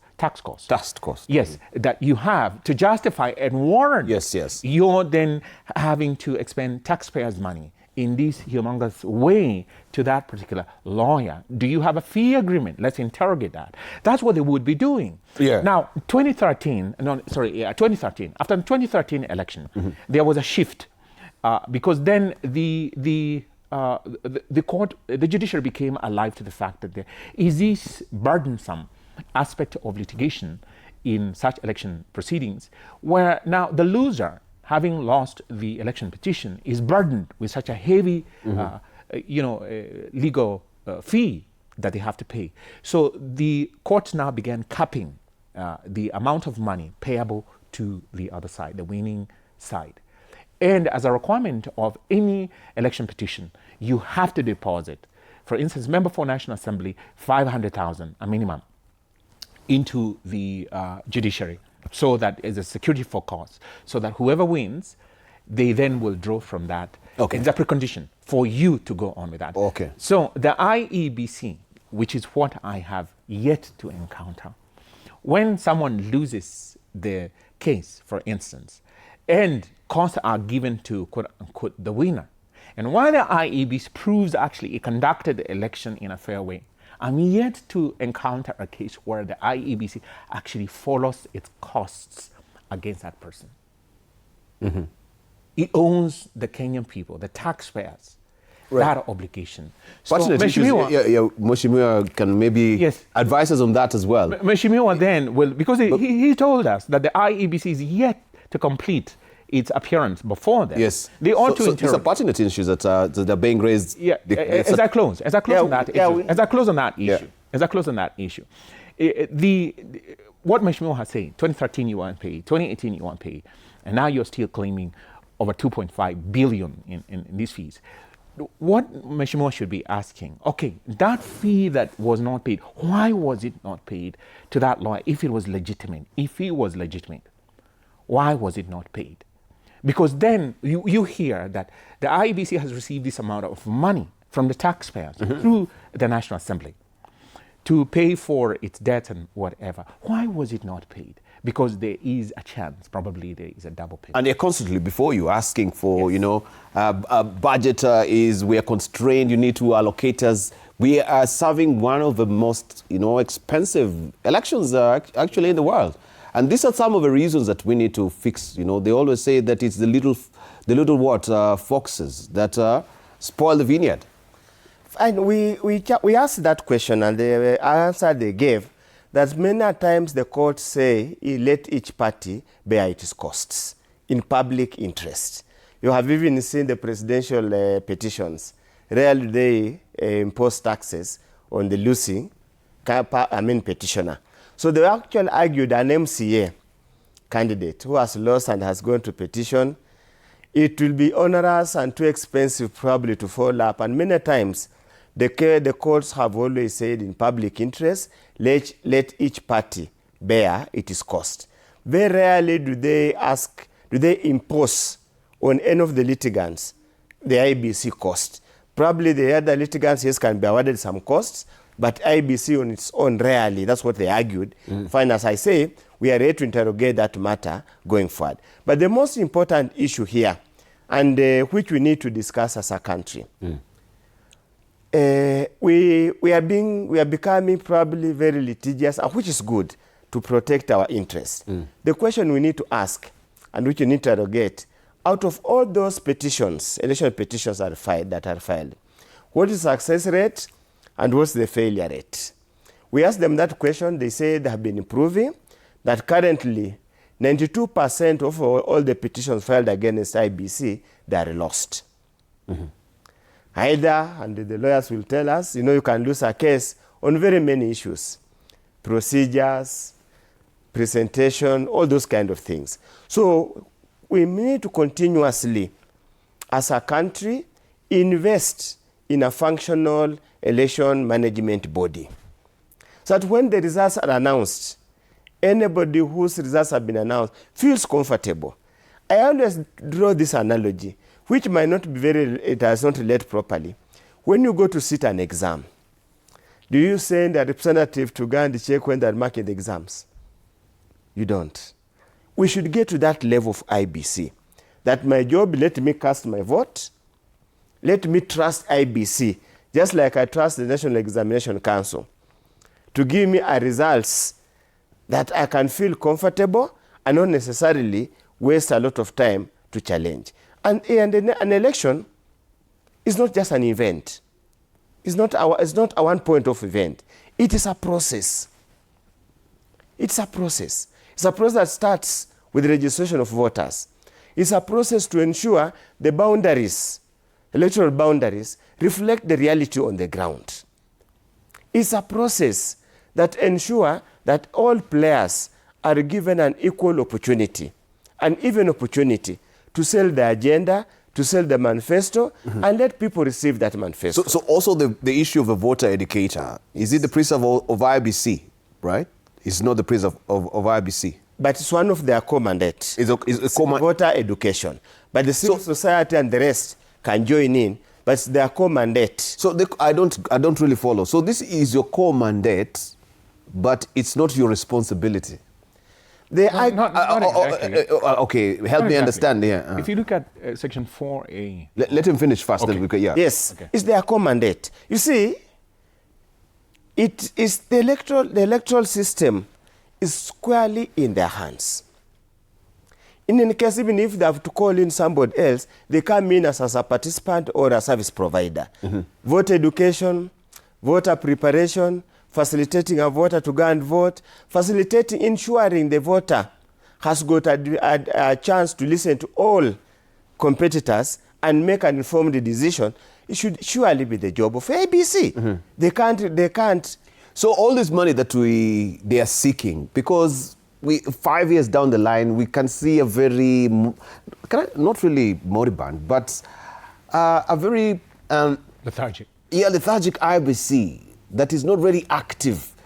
But when now we're heading towards the general election is where now they start popping up, they're very active. We want to question all these eye-popping figures they normally ask for, and the voter education and voter registration itself.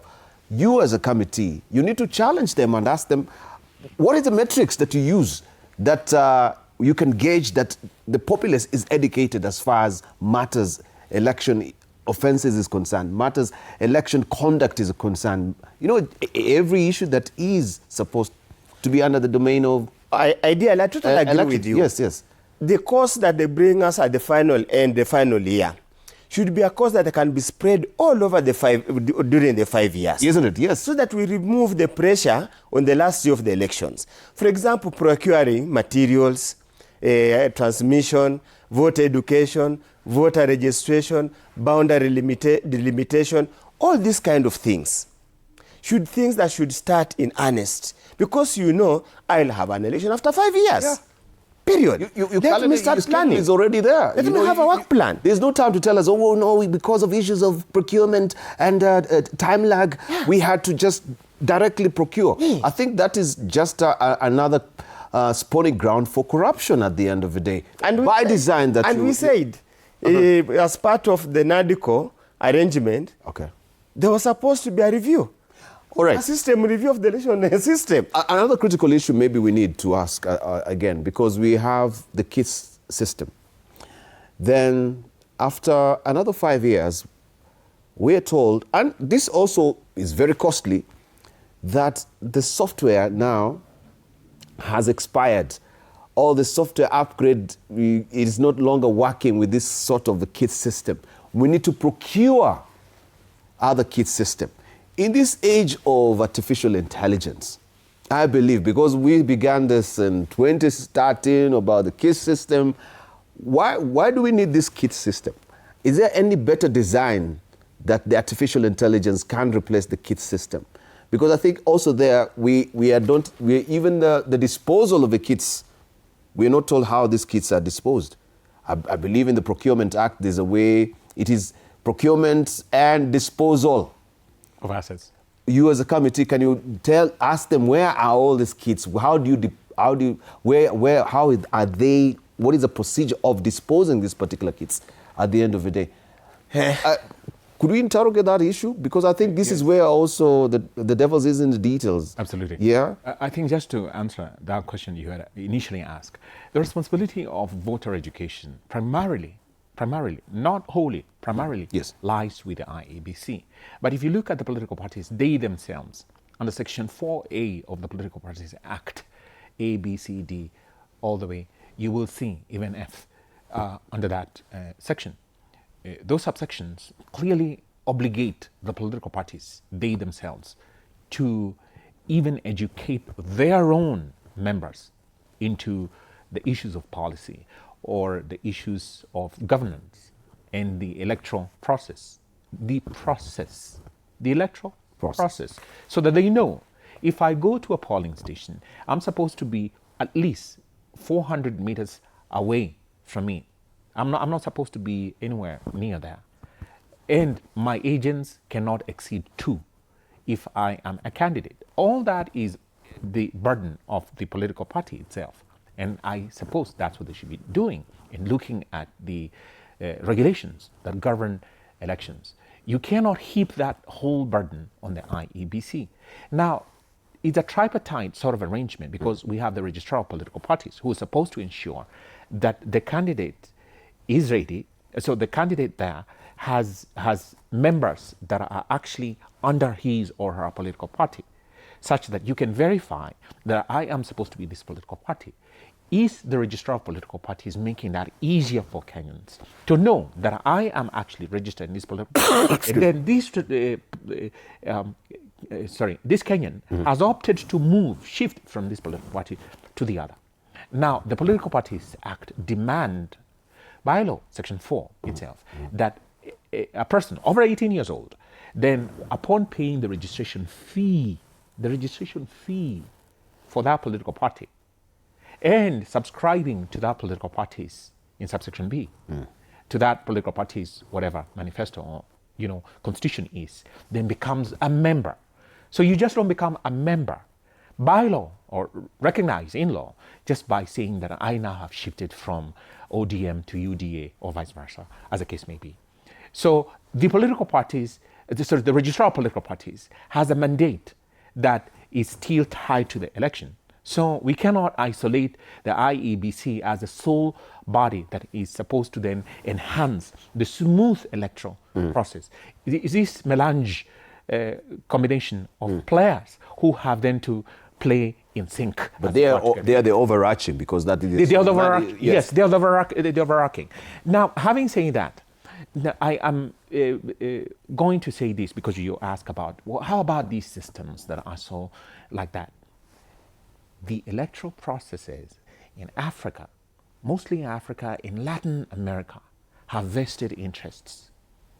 And those vested interests are colonial, and such that they've spilled over into the neo-colonial period, such that when you have this sort of thing, that the software is no longer functional or not compatible with the current demands of, technological whatever, we fall back invariably to the supplier of software, who happens to be the foreigner.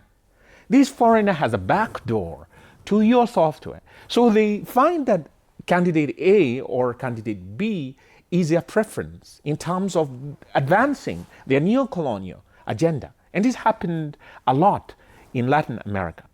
And there's one particular country in which there were murmurs, even in the last general election. You heard, what is the name of that person again? Comago. Good. Yes. Absolutely. That is it, from Latin America. But there is this Israeli company which says, it's on that whole thing is online, and you can check it, where they boast and say that whichever country that you want us, we will get you the winner of that particular election. And we will provide you with the software and everything that you need. And there were murmurs in 2017, that the Jubilee government used the services of such a company, that the algorithms were somehow affected, and somehow the election was not clean, it was not pure, and that led to the conduct of the election afresh. Right. So what am I saying? The foreign entities that manage elections all over the world have a stake in this so high that the ignorant Kenyan who thinks that I'm going to cast a vote and elect so and so, they probably need to rethink that again. And the so-called one-term momentum, in the end, as Mheshimiwa has said here, the reality is, and the ideal is that software issue may come back to haunt the Kenyan elector. Elector as in you as a person, because you go in good faith thinking that that vote you've cast will actually result in the preferred candidate that you have for your choice. So the issue of the software being like that is similar to what you're being told constantly by your WhatsApp provider. The WhatsApp messenger tells you this, whatever needs to be updated, whatever. And if you do not update it, it becomes unusable to you. Now, the question is this now. I have bought, quote unquote, into this technology at the beginning. Don't they have a clause? And this is Mheshimiwa's task. Doesn't the IEBC have a clause with that service provider, that software provider, that look, they will be responsible for any and all updates relevant and significant for the execution of the task of election. Yes. Isn't that for this given period? For this given period. Yeah, because so you're not just buying for one election cycle. Absolutely. Which is very expensive. Then tell us after the next one, we need to update, but also it's this. This is a cost that we need to pay again. So the contract itself, they are supposed to be having it, and we the Kenyan people are supposed to be supplied with that. So that if there is a clause here that says that the purchaser, now the government of the Republic of Kenya through the IEBC, for instance, shall be responsible for any and all updates of the software and shall therefore bear any expense incurred thereby. Then they say, wait, no. What are we buying here? Every 5 years you're telling us that we have to keep paying you 100 billion all the time. For what? Software update? Is that what you're telling us? And I'm not an IT person, but I would imagine a software update. It's just an update. Yes. Which should be part and parcel of your service contract. May I finish this? Then you will take off. Because of interest of time as well, I think... That's one remark. That's just one remark. If you, as the regulator, and I use by comparison, because I was just winding up on that point, by comparison, the WhatsApp Messenger platform that you or anybody else uses, quote unquote, free of charge, as long as you have airtime, bundles, to get on it. So how much does Meta charge you? The update. Go ahead. Mile of that.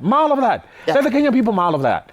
I mean, the software update, whatever it is that WhatsApp keep telling you that you must update these within 5 days, 15 days, or 5 days, whatever time it is, you must update. And they give you that option to update, or you delete it, upload again. If you want to update it, how much does it cost you? Right. So the Kenyan people ought to interrogate that. Why is it the IEBC has to keep paying billions? So we begin interrogating by you as a committee, because now you are the people now who can interrogate on behalf of Kenyans. Yes, we will. We'll continuously interrogate. And as I said, I'm not an IT person, so I do not know the mechanics and the issues about updates and systems. We have a competent committee in Parliament that will undertake that matter. Whichever way we look at it, you as a voter, you go in good faith, you cast your vote. You expect your vote to count. That's the minimum constitutional requirement that you can make to IBC and anybody else. As I've repeatedly said, whoever you have voted for should take the responsibility to ensure that the vote you have cast counts. And you should take that responsibility by continuously engaging EIBC to make sure the system, as the courts have repeatedly pronounced themselves, must be verifiable, transparent, and accountable. That's all that we are asking from IEBC. That's what we are asking for all those of us who are going to participate in these elections. As he has said, there has been those allegations that the exact number of votes that were cast were not the exact number of votes that were announced. But that is easy to deal with. If, as a presidential candidate, you have an agent in each polling station, for whatever, every time they announce, because normally polling stations close at 5, or is it 5 or 6? Around 5. And the first votes to be counted are normally presidential and announced at that particular moment. So ordinarily, if you are an organized presidential candidate, by midnight of the same day, you must know how many votes you have already received. Many of the problem we have, and this affected us, ODM and Azimio, the last elections.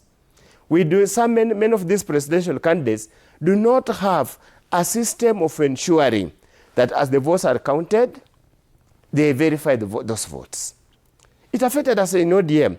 At the time, even we were going to Bomas, we had only received half of the returns. So even the challenges we mounted was just a half-hearted challenge because we didn't have evidence. So that's why we are challenging everybody who wants to go into this election, be it presidential, be it even MCA, make sure you put into place system to ensure that as they announce, you receive your results, you have your own independent tallying center, so that if they bring a different result, you can showcase.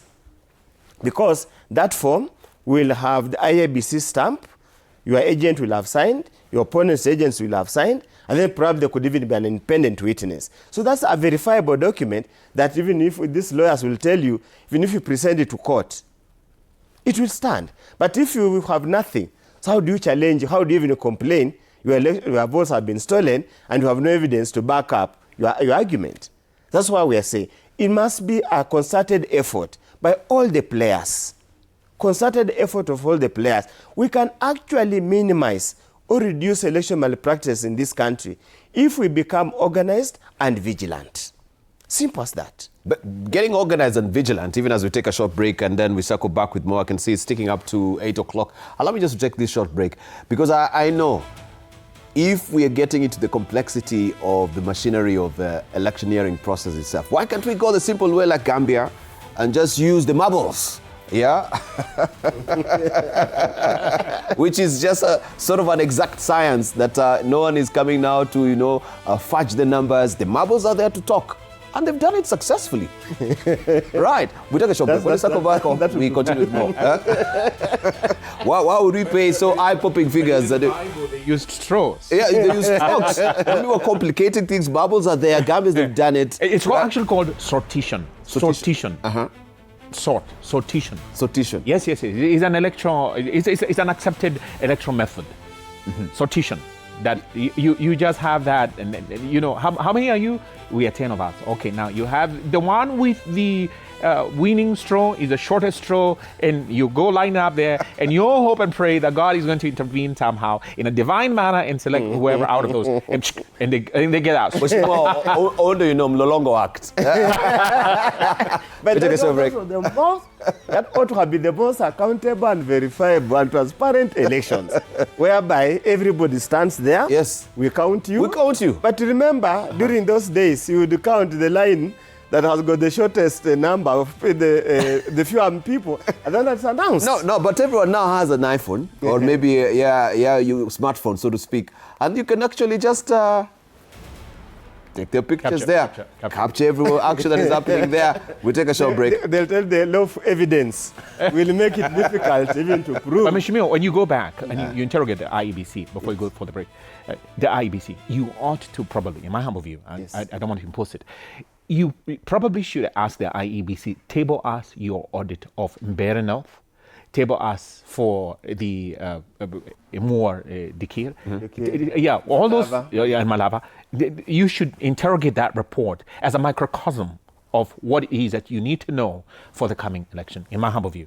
And I would do that. Probably we need to make an amendment to the Election Act that requires an audit after every election cycle. But it does. Yeah, it does provide. I think this is the conversation we should be having on the other side of a break. Allow us just to take that short break. We'll circle back with more.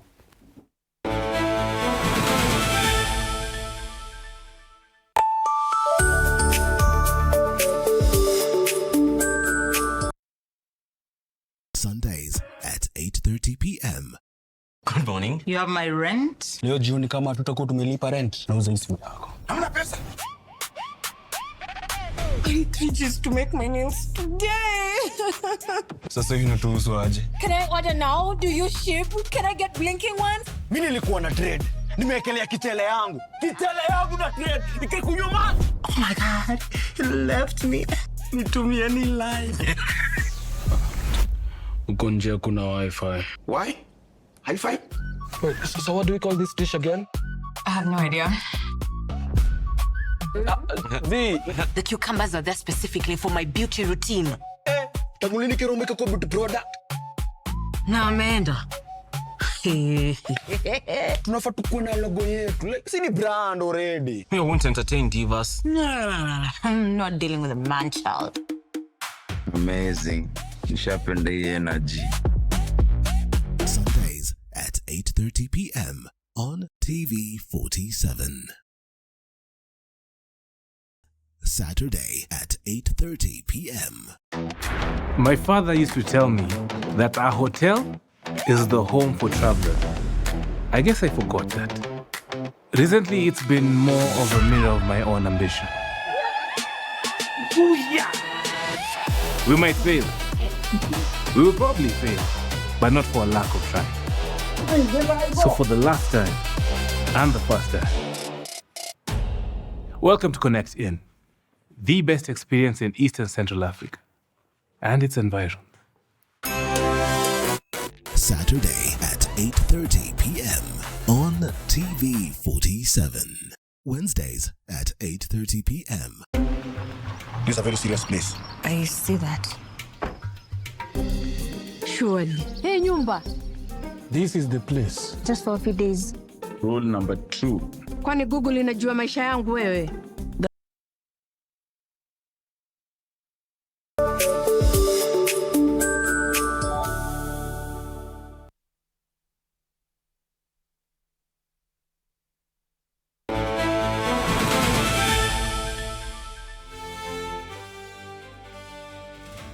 All right, putting tails on, of course, the final beat of the conversation here on TV47 Breakfast, and thank you for staying with us. We want just to finalize on a little bit of issues to do with the IBC, and of course also I wanted just to also focus a bit on the SHA issue, right?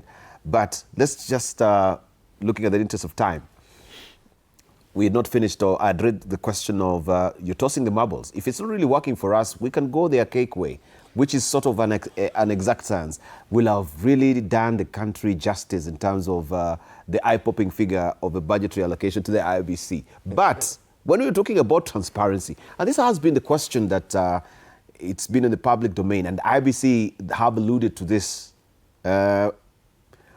when it comes to the blockchain, where issues to do with software, as you raise it, cannot be tampered with. What you have is what you have. As in that is ostensibly. Ostensibly. Ostensibly? Yeah, it cannot. I'm saying ostensibly that, look, it's sort of supposed to be fixed. It can be tampered with. But we have hackers. Let's be real. In this world of today, of technology, where someone does not need to directly hack your system, they need a software. Even nowadays, they don't even need you to open your phone. The Israeli boast, and they so arrogantly say that we can hack any software. They are the center of that sort of thing. So, and again I say, going back to what I had said earlier on, they are the primary suppliers of these electron systems. And because of that, they have an agenda to push. And Zionism is at the forefront. And we have here a president, for instance, who is beholden to Zionism. And so they need, across the world, quote unquote, leaders who will support Zionism. However unpalatable, take it or leave it, someone will feel offended that, you're trying to say, no, take it or leave it. This is the way it is. You go to their own websites. They make a confession that they make the presidents, leaders of the world. Why? Because they would like to advance their own agenda. And so they have a backdoor. So a software that has a backdoor by a foreigner has wholly polluted the electoral process We no longer have an electoral process. As long that is clean, that is democratic, that is supposed to be within the province of the law to deliver a clean, a fair, and an objectively fair election. We don't have that, as it were, as long as we depend on software supplied by a foreigner with a backdoor to it. And this is a shame to our own people who are in IT. Don't we have intellectuals or people who are so much engaged in the expertise of IT that we cannot develop our own software? And would those people be above corruption? Thank you. And this is a problem that we have. Right. Mheshimiwa. Yes. So moving forward, I think, you're the gentleman now who can help us in the committee. A lot of issues have been raised here. Yes, for sure. When are you sitting next to the IBC? No, we'll arrange probably after the Kalau by-election so that we complete the review of the audited reports for the 2 financial year. And you see, as the way auditors have changed the way, it's not just about financial audit. It's an entire system audit where they review everything. But of course, they are limited by law. They can't go into the deeper ends. But procurement issues, system management, those kind of things, they can touch on it. But if there is anything that requires deeper analysis, there's what we call forensic audit. Okay. If it's required, we need to do it. But probably just to pick up on the issue of post-election review and audit, probably something that we need to pursue. Right, but before you hang on that particular issue, I just wanted to ask, what is the rhyme and reason that they should be given this money in tranches? That they have it now, then in January. They should, I think at this time, they should just be given their whole lot of money in preparation for 2027. Why are we dishing out in tranches? Our basket is limited. Our basket is limited. Really? No, but we limited. That's no. They cannot. They asked for 75. They asked for 75 billion to run the election. We looking at the basket available and the way they have sliced the basket, the way they have sliced the cake, it was not possible, I believe so, to allocate them the entire 75 billion at one go. It would have meant probably, for example, State House. Aren't you creating this, aren't they the people who are creating then this need that arises for, direct procurement? Because we didn't have enough lead time to procure. Yes. Because you didn't give the exact tranche of money they needed to procure. That's why we are saying... So you can be blaming IBC with the direct procurement, but here again... But you see, listen, IBC knew from 10th August 2022, they're going to have an election 10th August 2027. They knew. But Mheshimiwa, the commissioners then were exiting. They knew. So it's now, those are now the challenges as a country we must investigate and interrogate and find out what led for the departure of the Fort Cherera 4, what was shenanigan around it. You see, sometimes we Kenyans, we like sitting back and then start making noises much, much later. Us as ODM and Azimio, we picked up this conversation immediately thereafter on that issue. That's why I'm saying the next election cycle, let IBC have a 5-year work plan so that they do not bring unnecessary pressure during the last year. So are you alluding it to a poor planning of IBC? Yes, it is poor planning. Period. There cannot be another argument. You are very sure. For example, once you have a child, God willing, the child grows. At 3 years, they have to go to playgroup. You cannot now wake up that morning when is the child supposed to go to playgroup, and then you start wondering, where do I get money to take the child to playgroup? When your wife becomes pregnant, unless there's a miscarriage, invariably they'll have to deliver after 9 months. That's the question. The question is, when do you start planning? This a failure on IBC is a failure on the country. And becomes costly. Yeah, very costly. Indeed. Costly, and that's what we have always contested and contentious elections, because IBC does not plan adequately. They are in a rush mode. Now here they are rushing to do so many things. Why can't you, for example, have it such a very clear system that once you get your ID card, you are automatically registered as a voter? Natural. It's a very technology. It does not even need technology. That the moment you get your ID, the system triggers, you become a registered voter automatically. Whether you vote or not, that's your constitutional right. But it becomes auto. So we do not have to waste a lot of resources to register somebody, because when you go to register as a voter, so you leave your fingerprints, your biometrics are taken. And this one government, one system. Why not transit that information to the next level? Why do you have to spend billions and billions doing manual registration if you can do it automatically? Right. Okay. Secondly, when somebody dies in this country, is issued a death certificate, a burial permit. You can never be buried in this country without a burial permit. Why can they collect that information and use it continuously to clean up the database? Do they have to come to you ask whether this died or not?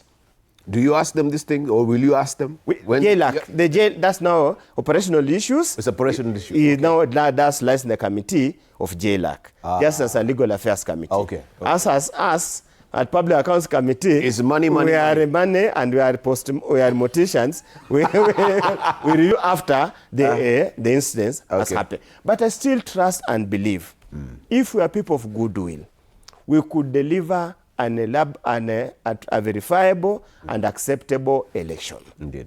Kenyans generally are people who can be asked, talked to, and understand and do things the right way. Indeed. For sure. I have a lot of trust in people of Kenya. It's only that Kenyans, because of the mistrust they have with the government, of whichever level, Kenyans have got a lot of mistrust. They don't trust the government. For good cause. They don't For trust good cause. That's where our problem lies. They've burnt their fingers before. Yes. Gentlemen, we need to end it here. Yes. I just want to give a closing remarks to you, Wakili, and of course, Mheshimiwa, you can close also for us with your reviews as well. Just briefly, your closing remarks. Thank you very much. The failures that we have had explicated by Mheshimiwa on their encounter with the IEBC at that personal level, they are a microcosm of the failures of our institutions. The EACC is failing Kenyans. The National Cohesion and Integration Commission, we're hearing all this manner of slurs, insults that have absolutely no basis in our political space, but they are happening. We haven't seen any prosecutions. The ODPP, we hear constantly murmurs and rumors of corruption going there. And someone should have stood in the dock to answer to criminal charges, an indictment following it, we don't see it. And then we hear at the same time, simultaneous with that, that the EACC is following so and so. Out of political malice, the ODPP has taken so and so to court out of political malice, not the actual execution of their functional and constitutional statutory obligations. This is a sad day for our country. I cannot whip those institutions to function within the law.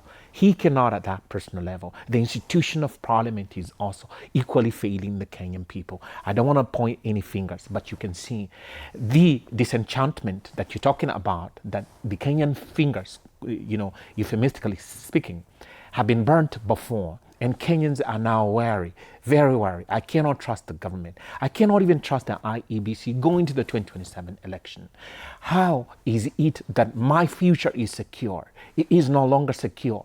I stand in a political space where the police will side with goons. The police will actually back goons. And you see, even in today's Star newspaper, the IEBC is vowing to eliminate the goons where the police have failed. The security of our persons as individuals is no longer guaranteed by the police. It is a systemic failure of institutions. We need a new start. I don't care what anybody says. I only want a two-term. This is unsustainable. We cannot have that. The taxpayers are taxed on a daily basis, and now they're staring at a higher taxation level than before with a diminished disposable income. And you tell us that you want to sustain that for another 5 years? We can't. Right, Mheshimiwa. As we conclude, the 2010 Constitution set into place governance structures that are more or less one of the most progressive in this world. If only as a country we decide that let all the institutions, let all the constitutional organs perform as envisaged in the Constitution. Probably this crisis, this disillusionment, the challenges we're having in this country will be non-existent. That's why us, me, I belong to Linda Mwananchi. We are saying, for us, the only agenda we have is to make sure we comply with the dictates of the Constitution of Kenya. As the president's role is explicitly clear. The mandate is set out in the law. The mandate of parliament is set out very clear. If you get to a point that parliament cedes its mandate to State House, so that all the laws, all the budgeting process is actually envisioned, started and completed in State House, so that the parliament, because of the majority, simply we miss it. When you look at the Constitution, Article 95 and Article 96 says members of parliament are the ones who are supposed to do the budgeting. That's what the law says. But reality is reality. So it's a call upon us.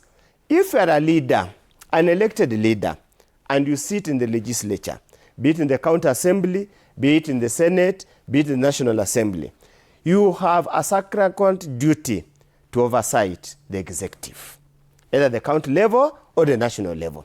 And that's why if you look at the architecture of the new constitution, there's nothing like government in parliament, there's nothing like opposition. There's majority and minority, but all of us are required by law, by the constitution, to oversight the national executive. The same also applies to the county level. Many of the losses, most of the corruption, most of the waste is not the county level. The national level, yes, there's a lot of waste, but we could actually move this country to another level if we took care of what's happening at the county level.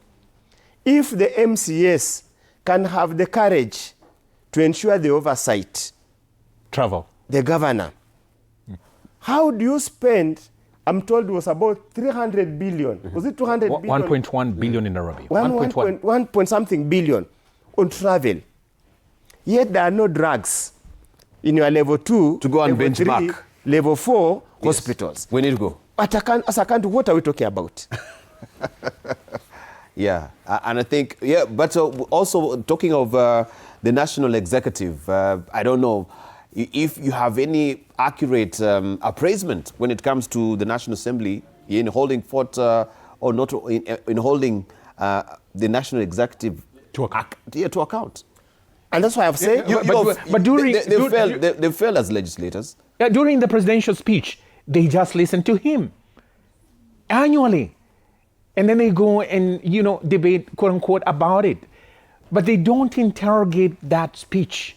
But the Constitution here tells the Kenyan people what to expect from the president and the commitment he has engaged internationally. Now he goes and brings Ebola here in this country. And this ills that we're talking about also, the president also gives, he delivers the annual address. The annual address. Yes. There is a report that he normally... Yes, that report. Normally 3 reports. Yeah. He submits 3 reports. Then they are taken through, debate normally. But that's why the national values report. The national values report. Yeah. That's why we are saying we have a challenge on how institutions created under the Constitution are working and are operating. That's where we as a country, the reset, that's where it is.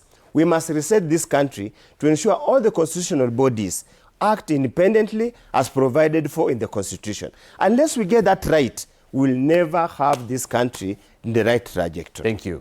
Thank you. What a trenchant conversation, really enjoyed, but we are beyond time, and thank you so much for those illuminating views. IBC vows to stamp out political goons as you just lifted that particular publication, and well, people are wondering, are they also overplaying their hands when it comes to this as well? Do they have the machinery?